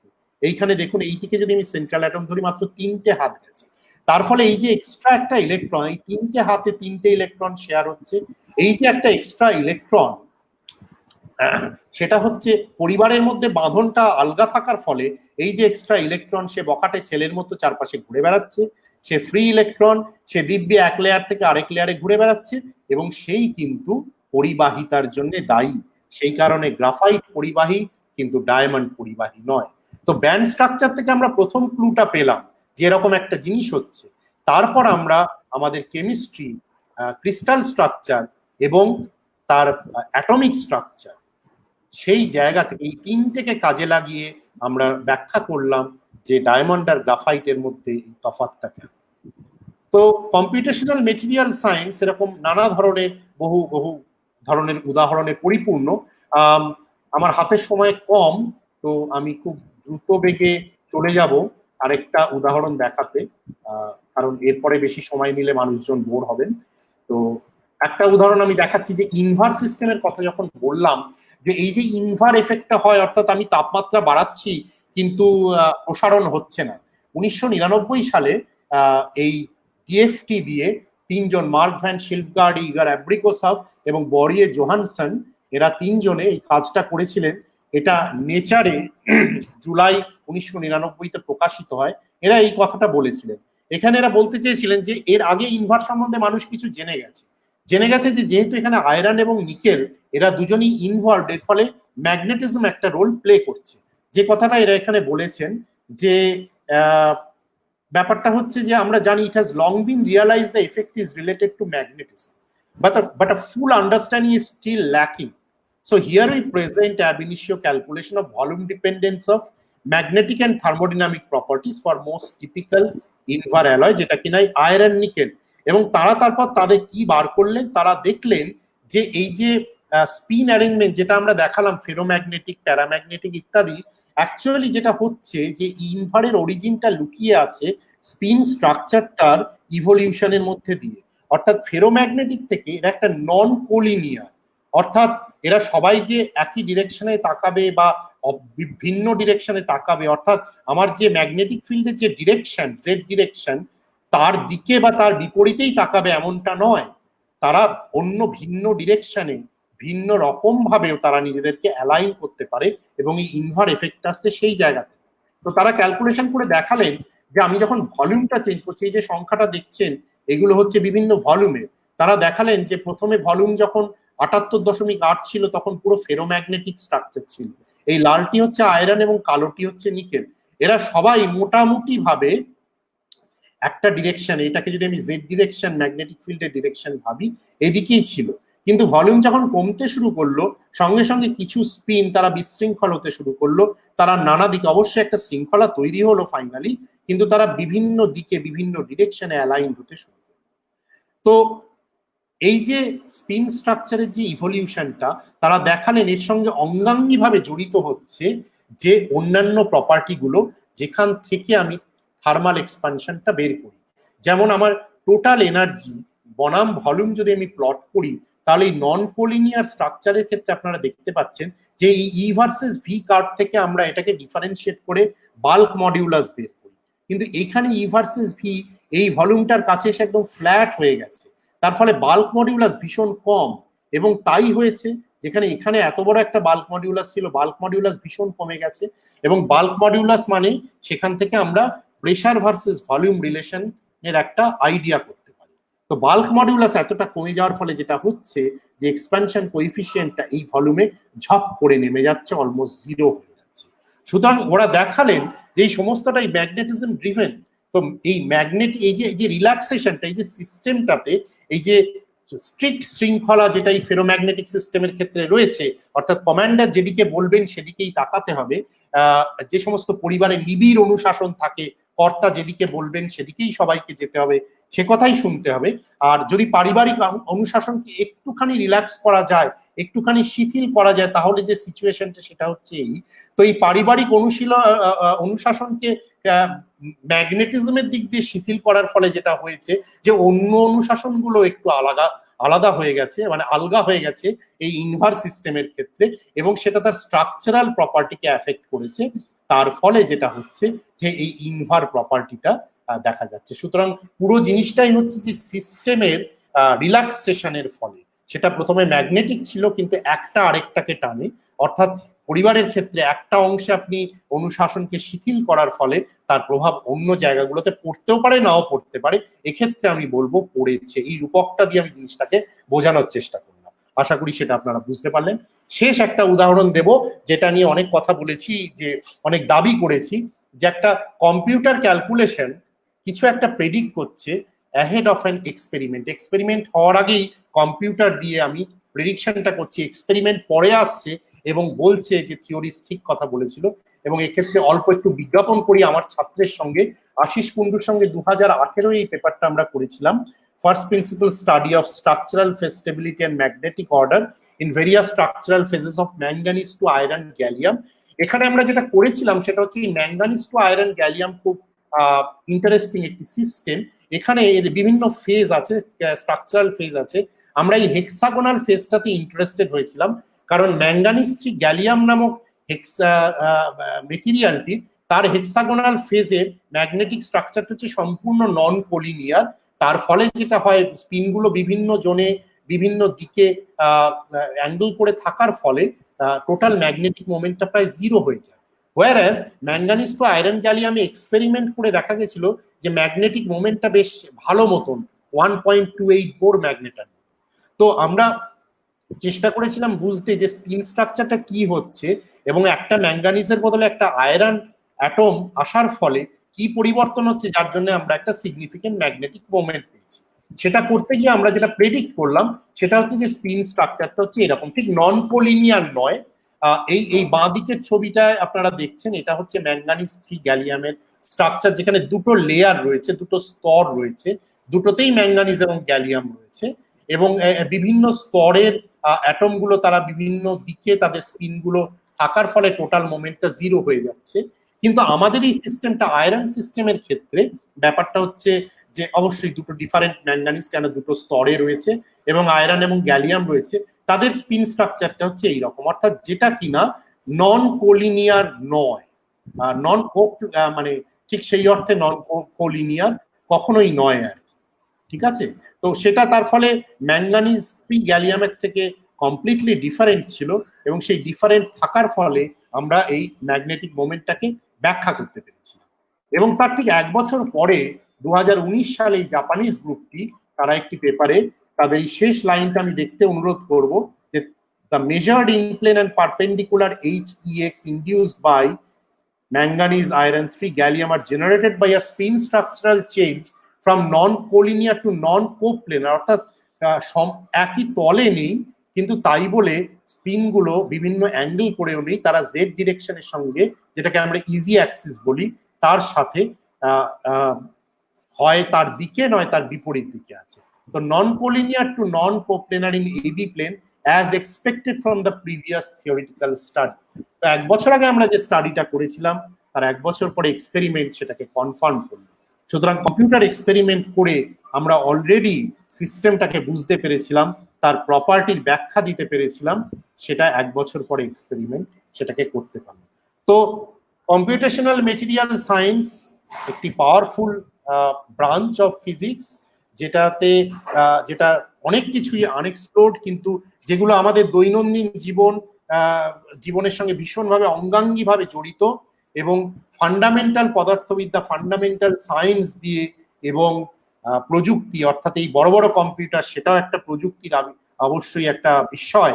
সেই প্রযুক্তিগত সাহায্য নিয়ে আমরা নতুন নতুন বস্তু, যা কিনা সমাজের সভ্যতার অগ্রগতিতে কাজে লাগবে, সেটাকে আমরা চমৎকারভাবে বিশ্লেষণ করতে পারি। এবং এই জায়গাতেই হচ্ছে এই বিষয়টির গুরুত্ব এবং তার ওয়াইড ওপেন স্কোপ যাকে বলা। তো আমি শেষ করব ধন্যবাদ জানিয়ে। আমি অ্যাকচুয়ালি গৌহাটিতে থাকি এবং আসামে ব্রহ্মপুত্র নদ তার সংস্কৃতি, তার চরিত্রের সঙ্গে ভীষণভাবে জড়িত, যেমন ভাবে জড়িত বাংলাদেশে মেঘনা নদী এবং ভারতবর্ষের ওপার বাংলায় হুগলি নদী বা গঙ্গা নদী। তো এই 3 নদীর সঙ্গমস্থলের একটা ছবি দিয়েই আমি শেষ করছি, কারণ আমি বিশ্বাস করি আই বিলং টু দিস 3, এবং এটা খানিকটা রূপকও বটে যে মেটেরিয়াল সায়েন্স বা computational material science, fundamental science অর্থাৎ পদার্থবিদ্যা, রসায়ন এবং কম্পিউটার বিদ্যা ইত্যাদি সংমিশ্রণ মেলবন্ধনে সেটা তৈরি। ধন্যবাদ। ধন্যবাদ দাদা, আপনাকে অনেক অসাধারণ একটা আমরা বক্তৃতা শুনলাম। আশা করি আমাদের স্টুডেন্টরাও উপকৃত হলো। আপনি অনুমতি দিলে আমরা ডিসকাশন সেশনটা শুরু করতে পারি? নিশ্চয়ই নিশ্চয়ই। আমাদের কিছু কোশ্চেন ইনবক্সে এসেছে, তো আমি একটা একটা করে একটু আপনাকে বলার চেষ্টা করি। প্রথমে একটা বিষয় বলেছে যে একটা প্রশ্ন, যে ম্যাগনেটিক ম্যাটেরিয়াল ফর স্পিনট্রনিক্স, এই বিষয়ে একটু জানতে চেয়েছে যে কি কি ম্যাগনেটিক ম্যাটেরিয়াল। আচ্ছা, অল্প কথায় বলাটা খুব মুশকিল, কারণ স্পিনট্রনিক্স ব্যাপারটা হচ্ছে ইলেকট্রনিক্স বলতে আমরা বুঝি যে জিনিসটা কি, ইলেকট্রনিক্সে কি হয়, সেখানে হচ্ছে আধান বা চার্জ, তার ট্রান্সপোর্ট হয়। তো সেই জায়গা থেকে হচ্ছে ইলেকট্রনিক্স বস্তুটি তৈরি। এবার স্পিনট্রনিক্স নামটাই থেকেই বোঝা যাচ্ছে যে আমি ইলেকট্রন চার্জ নয়, আমি স্পিন দিয়ে স্পিনটাকে আমার কেরিয়ার হিসেবে ব্যবহার করতে চাই। অর্থাৎ আমার যে ট্রান্সপোর্টেশনটা হবে সেটা ইলেকট্রন চার্জ নয়, করবে ইলেকট্রন স্পিন। তো স্পিনট্রনিক্স বিষয়টা, অফকোর্স ইলেকট্রন স্পিন বা কাদের স্পিন আছে, কারা এই ট্রান্সপোর্টটা করতে পারবে, ম্যাগনেটিক মেটেরিয়ালই করতে পারবে, কারণ ম্যাগনেটিক মেটেরিয়ালেরই স্পিন আছে। তো স্পিনট্রনিক্স বিষয়টা হচ্ছে এই ম্যাগনেটিক মেটেরিয়ালের স্পিনটাকে ম্যানিপুলেট করে সেইটাকে পরিবাহিতার কাজে লাগানো, তথ্য পরিবহনের কাজে লাগানো। যেমন ফর এক্সাম্পল, তথ্য পরিবহন মানে কেবলমাত্র ওই তাপ পরিবাহিতাই নয়, কিন্তু যেমন আমরা এই যে সিডিতে লিখছি, আমরা এখন ম্যাগনেটিক হেড ব্যবহার করি রিড রাইটের জন্য, এবং ব্যাপার হচ্ছে ম্যাগনেটিক ডিগ্রিজ অফ ফ্রিডম সেটা অনেক fast compare to the other degrees of freedom. তার ফলে আমি ম্যাগনেটিক স্পিনটাকে যদি ম্যানিপুলেট করতে পারি, সেখানে আমার তথ্য আদান প্রদানের যে গতি সেটা অনেক বেড়ে যাবে, এবং সেই কারণেই এই টেকনোলজিটা ভীষণভাবে গুরুত্বপূর্ণ হয়ে উঠেছে, এবং ম্যাগনেটিক মেটেরিয়াল ছাড়া স্পিনট্রনিক্স সম্ভব। ধন্যবাদ। আমাদের আরেকটা প্রশ্ন আসছে কমেন্টের মাধ্যমে, এটা হলো সিআরটির আসলে পূর্ণরূপ, এটা আসলে সিম্পল হয়তো উনি জানেন না, ক্যাথোড রে টিউব। হ্যাঁ, আচ্ছা। আরেকটা বিষয় ইনবক্সে প্রশ্ন, যেটা হলো ফোনন ম্যাগনেটিজম ইন্টারঅ্যাকশন সম্পর্কে একটু জানতে চেয়েছি একটু। আচ্ছা, ফোনন ম্যাগনেটিজম ইন্টারঅ্যাকশনও, হ্যাঁ, এটা বেশ কমপ্লিকেটেড সাবজেক্ট, কিন্তু ফোনন ম্যাগনেটিজম একটু খুব সহজে চেষ্টা করছি, আমি অবশ্যই চেষ্টা করছি। তো ব্যাপারটা হচ্ছে যে ফোনন কি, ফোননটা হচ্ছে বেসিক্যালি থার্মাল ভাইব্রেশন। ঠিক আছে, একটা একটা একটা ব্যাপার থাকছে। ধরুন আমি বিশেষভাবে বলবো যে একটা মেটেরিয়াল আমি ছুঁয়ে যাইনি, যেটা হচ্ছে ম্যাগনেটো ক্যালোরিক সিস্টেমের ক্ষেত্রে গুরুত্বপূর্ণ, সেটা হচ্ছে যে আমার ম্যাগনেটিক ফেজ ট্রানজিশন এবং স্ট্রাকচারাল ফেজ ট্রানজিশন এই দুটো একসঙ্গে হলে এই ম্যাগনেটো ক্যালোরিক ইফেক্টটা একটা বিরাট মাত্রা পায়। এবং তার ফলে আমরা এই যে কুলিং এর কথা বলছি না, যে ম্যাগনেটিক ফিল্ড ইনডিউসড কুলিং, তার এফেক্টটা অনেক বেশি হতে পারে। তো কি হয়, যে মেটেরিয়াল গুলোতে এই জিনিসটা হয় সেখানে ম্যাগনেটিক ট্রানজিশন অর্থাৎ কিনা প্যারাম্যাগনেটিক ফেজ থেকে ফেরোম্যাগনেটিক ফেজ, সেটা একটা ড্রাস্টিক চেঞ্জ, এবং তার সঙ্গে সঙ্গে একটা স্ট্রাকচারাল ফেজ ট্রানজিশন হয়, অর্থাৎ হাই টেম্পারেচারে একটা খুব সুশৃঙ্খল কিউবিক ফেজ থেকে, যেটাকে আমরা হার্ড ফেজ বলি, শক্ত ফেজ, অর্থাৎ তার বাল্ক মডিউলাস, তার অন্যান্য মডিউলাস গুলো বেশ বেশি, তাকে বেঁকানো, তাকে তোবড়ানো খুব শক্ত, সেখান থেকে কি হয় স্ট্রাকচারাল ট্রান্সফরমেশনটা হয়ে একটা সফট ফেজে চলে যায়, যেটা অনেক লো সিমেট্রি ফেজ, তার প্রতিসাম্য অনেক কম, অর্থাৎ টেট্রাগোনাল বা এই জাতীয় অর্থরম্বিক এই ধরনের। তো এই যে স্ট্রাকচারাল ট্রান্সফরমেশনটা হয় এই সিস্টেমগুলোর ক্ষেত্রে, এইগুলো হচ্ছে কমপ্লিটলি ফোনন ড্রিভেন। অর্থাৎ ফোনন মানে হচ্ছে যে থার্মাল ভাইব্রেশনের যে কোয়ান্টাম, বুঝতেই পারছেন যে এটা একটা টেম্পারেচার ইনডিউসড এফেক্ট। আমি যখন বলছি যে টেম্পারেচার কমালে এই জিনিসটা হচ্ছে, এবার টেম্পারেচার কমের সাথে সাথে যেটা হচ্ছে যে এই যে ফোনন গুলো, যে ফোননের থেকে আমি আমার ইলাস্টিক প্রপার্টিস গুলো অর্থাৎ বাল্ক মডিউলাস বা অন্যান্য শিয়ার মডিউলাস গুলো সম্বন্ধে আমি ক্যালকুলেশন করতে পারি, অর্থাৎ আমার একটা অ্যাটমিক রিঅ্যারেঞ্জমেন্টের ফলে বস্তুটা কতটা স্টেবল নাকি অল্প রিঅ্যারেঞ্জমেন্টের সঙ্গে সঙ্গে তার স্ট্রাকচারটা চেঞ্জ হয়ে যাবে, তার যে একটা পরিমাপ হয় সেটা ফোনন থেকে হয়। তো এই মেটেরিয়াল গুলোর ক্ষেত্রে হয়েসলার মেটেরিয়াল বলে, এদের ক্ষেত্রে যেটা হয় সেটা হচ্ছে যে যখনই আমি হাই টেম্পারেচার থেকে লো টেম্পারেচারে আসছি, একটা একটা ফোনন ব্রাঞ্চ খুব সফট হয়ে যায়, মেটেরিয়ালটা এই যে সফট হয়ে যায়, এই ফোনন ব্রাঞ্চটা সফট হয়ে গিয়ে তারপরে যেটা হয় যে এই সফট ফোনন ব্রাঞ্চটাই হচ্ছে পুরো স্ট্রাকচারাল ট্রান্সফরমেশনটাকে ড্রাইভ করে, এবং একই সাথে সাথে হচ্ছে আমার একটা ম্যাগনেটিক ট্রানজিশনও হচ্ছে। তো তার ফলে দেখুন যে এই ফোনন মানে কি ল্যাটিস ভাইব্রেশন, তো তো তার ফলে যে এনার্জেটিক্স, ফোনন এনার্জেটিক্সটা অঙ্গাঙ্গিভাবে জড়িত হচ্ছে ল্যাটিসের সঙ্গে। এবার আমি যখন ম্যাগনেটো ক্যালোরিক এফেক্ট স্টাডি করছি, যে এন্ট্রপির কথাটা বললাম, এখানে আমার ম্যাগনেটিক এন্ট্রপি চেঞ্জ হচ্ছে যখন আমি প্যারাম্যাগনেটিক থেকে ফেরোম্যাগনেটিকে আসছি, আবার অ্যাট দ্য সেম টাইম আমার স্ট্রাকচারাল পরিবর্তন হচ্ছে, তো সেখানে ল্যাটিস এন্ট্রপির একটা চেঞ্জ হয়ে যাচ্ছে, এবং সেটা হচ্ছে কমপ্লিটলি ফোনন থেকে আসছে। তাহলে এই যে একটার বাড়া আরেকটার কমা, কারণ টোটাল এন্ট্রপিটা যে জিরো হয়ে যাচ্ছে, তাহলে আমার ম্যাগনেটিক এন্ট্রপি যদি কমে যায় সেটাকে কম্পেনসেট করবে কে? সেটাকে কম্পেনসেট করবে ল্যাটিস, এবং সেই এন্ট্রপিটা আসছে কমপ্লিটলি, সেটা জমা আছে ফোননে, ফোনন থেকে আসছে। সুতরাং ফোনন এবং ম্যাগনেটিজম এখানে অঙ্গাঙ্গিভাবে জড়িত। এটা একটা উদাহরণ। Thank you. আমাদের কিছু স্টুডেন্ট কমেন্টের মাধ্যমে কোশ্চেন করছে। প্রথমে আমি কমেন্ট গুলোর দিকে আসি। যে প্রথমে একটা প্রশ্ন আছে এরকম যে ব্রিলিয়ন জোনের যে ইলেকট্রন থাকে সেই ইলেকট্রনের মধ্যে কলিশন ঘটে কি, মানে কোনো ধরনের কলিশন হয় কিনা, এরকম একটা প্রশ্ন ছিল। ইলেকট্রন থাকে না সেই অর্থে বলতে গেলে। ব্রিলিয়ন জোনটা হচ্ছে একটা একটা একটা স্পেস, অর্থাৎ আমি যদি রিয়েল স্পেস ভাবি, হ্যাঁ বলুন আপনি কি বলছেন? না ঠিক আছে ঠিক আছে, বলে একটা সংযোগকারী প্রশ্নও আছে। হ্যাঁ, তো ব্রিলিয়ন জোনে সলিউশনটা নয়, ব্যাপারটা হচ্ছে যে আমার ইলেকট্রনিক স্টেট গুলোকে তো আমি কে দিয়ে রিপ্রেজেন্ট করি, যে কেটা হচ্ছে একটা ওয়েভ ভেক্টরের মতো ভাবতে পারা যায়। তো এই কে গুলো কি ভ্যালু নেবে, কোথা থেকে আমি পাবো কে?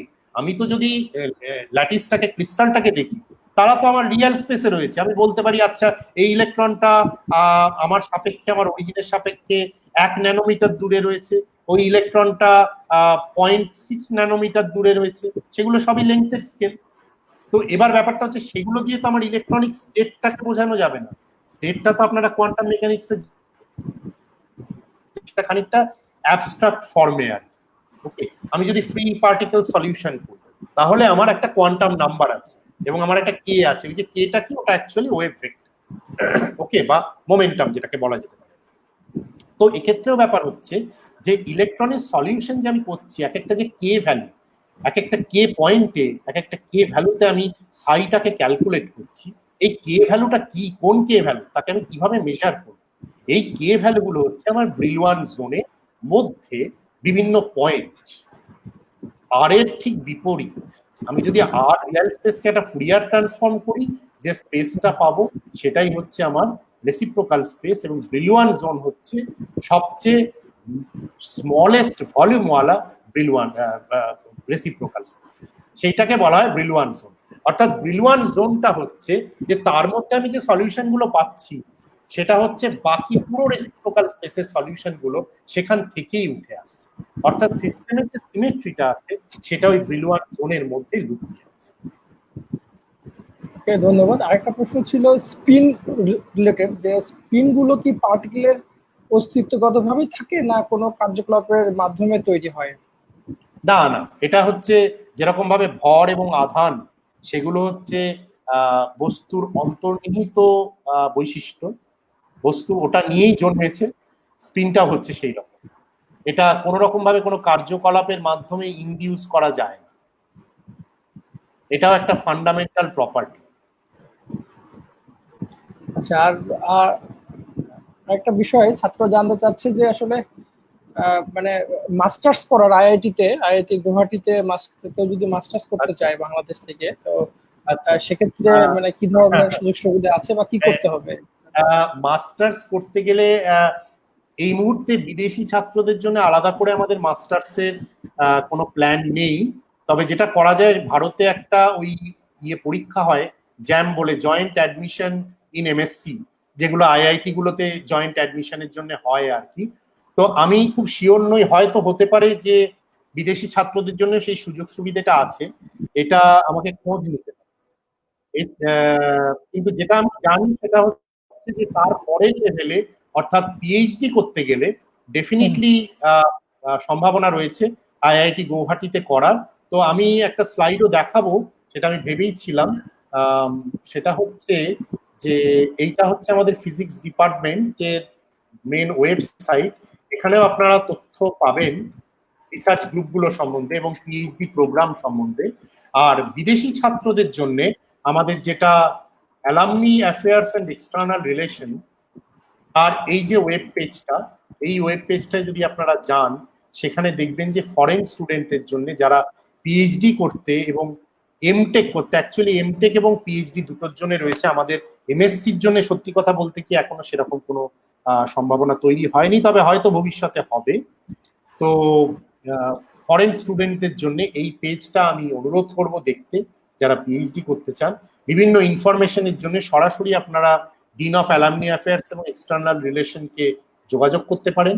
আর ডিপার্টমেন্টে যদি ইনফরমেশন চান তাহলে বেস্ট লোক হচ্ছে হেড অফ দ্য ডিপার্টমেন্ট, এই ইমেল অ্যাড্রেসে আপনারা যোগাযোগ করতে পারেন।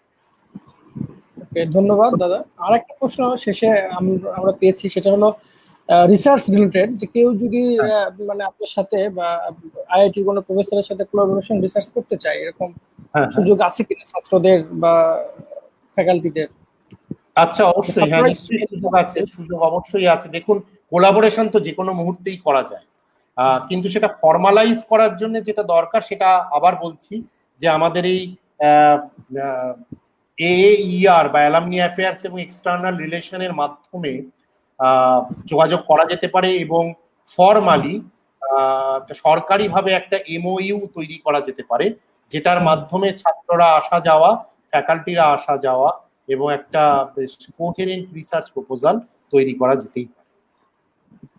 এছাড়া কেউ যদি রিসার্চের কাজে আসতে চান, কিছুদিন ভিজিট করতে চান, থাকতে চান, ডিপার্টমেন্ট থেকে সেই প্রভিশন আছে। আপনি শুধু ট্রাভেলটা যদি জোগাড় করে থাকতে পারেন, লোকাল হসপিটালিটির বন্দোবস্ত, কাজ করার বন্দোবস্ত ফিজিক্স ডিপার্টমেন্ট করে দিতে পারে। ধন্যবাদ। তো ধন্যবাদ দাদা, আসলে আমরা শেষ প্রান্তে চলে আসছি ডিসকাশন শেষে। আপনাকে অনেক অনেক ধন্যবাদ। পাবনা বিজ্ঞান ও প্রযুক্তি বিশ্ববিদ্যালয়ের পদার্থবিজ্ঞান বিভাগ আসলে আপনার কাছে আজকে কৃতজ্ঞ যে আপনি অনেক ব্যস্ত আমরা জানি গবেষণা নিয়ে, তারপরেও আপনি আমাদেরকে সময় দিয়েছেন আমাদের স্টুডেন্টদের জন্য। তো আশা করি আমাদের স্টুডেন্টরা উপকৃত হলো। আপনার অসাধারণ একটা লেকচার আজকে আমরা শুনলাম। তো আপনাকে অনেক অনেক ধন্যবাদ। এবং এই বিশ্ব করোনা মহামারীর সময় আমরা তো আসলে সবাই আতঙ্কের মধ্যে আছি এবং একটা দুশ্চিন্তার মধ্যে সবাই দিন পার করছি। এবং যেহেতু শিক্ষা প্রতিষ্ঠানগুলো বন্ধ, সেই জায়গাতে আসলে ছাত্রদেরকে আসলে যে একটু পড়াশোনার মধ্যে রাখা অনলাইনের মাধ্যমে, এবং একটু যাতে যাতে তারা পড়াশোনা থেকে দূরে না চলে যায় বা ভুলে না যায় বিষয়গুলো, আমাদের যে আসলে সেই প্রয়াস, সেখানে আপনি মানে সাড়া দিয়েছেন। এই জন্য আমরা খুবই আসলে আপনাকে ধন্যবাদ এবং অনেক কৃতজ্ঞ আপনার প্রতি। তো আবারও আবারও সেই সেই কথাটাই বলবো প্রীতম। আমি জানি না বাংলায় এটা কিভাবে বলা যায়, সাহেবরা যেভাবে বলে দ্য প্লেজার ইজ মাইন। আমি খুবই অভিভূত এবং খুশি এই কাজটা করতে পেরে। অবশ্যই সামনাসামনি যদি কখনো বাংলাদেশে হ্যাঁ, অবশ্যই অবশ্যই আমরা সেই বলতে পারি, আশা করি বিষয়ে একদিন চিন্তা করি। একদিন ঝড় থেমে যাবে, পৃথিবী হ্যাঁ, আবার শান্ত হবে, তখন করোনা অবশ্যই পরবর্তী চেষ্টা সময়ে করব অবশ্যই আমরা বাংলাদেশের চিন্তা করি। ছাত্রছাত্রীদের সঙ্গে মুখোমুখি হওয়ার, এবং সেখানে অনেক প্রাণবন্ত আলোচনার সম্ভাবনা থেকে যায়। জি জি, তো ধন্যবাদ ধন্যবাদ। আপনাকে আবার। এবং যারা এই মুহূর্তে আসলে এতক্ষণ ধৈর্য সহকারে আমাদের এই প্রোগ্রামটা দেখলেন, আপনাদের সবাইকে ধন্যবাদ। ভালো থাকবেন, সুস্থ থাকবেন। এবং যেহেতু করোনা মহামারীর সময় আমরা আছি, আমরা স্বাস্থ্যবিধি মেনে চলবো, নিজেকে এবং নিজের পরিবারকে সুস্থ রাখবো। ধন্যবাদ সবাইকে। ধন্যবাদ, শুভরাত্রি।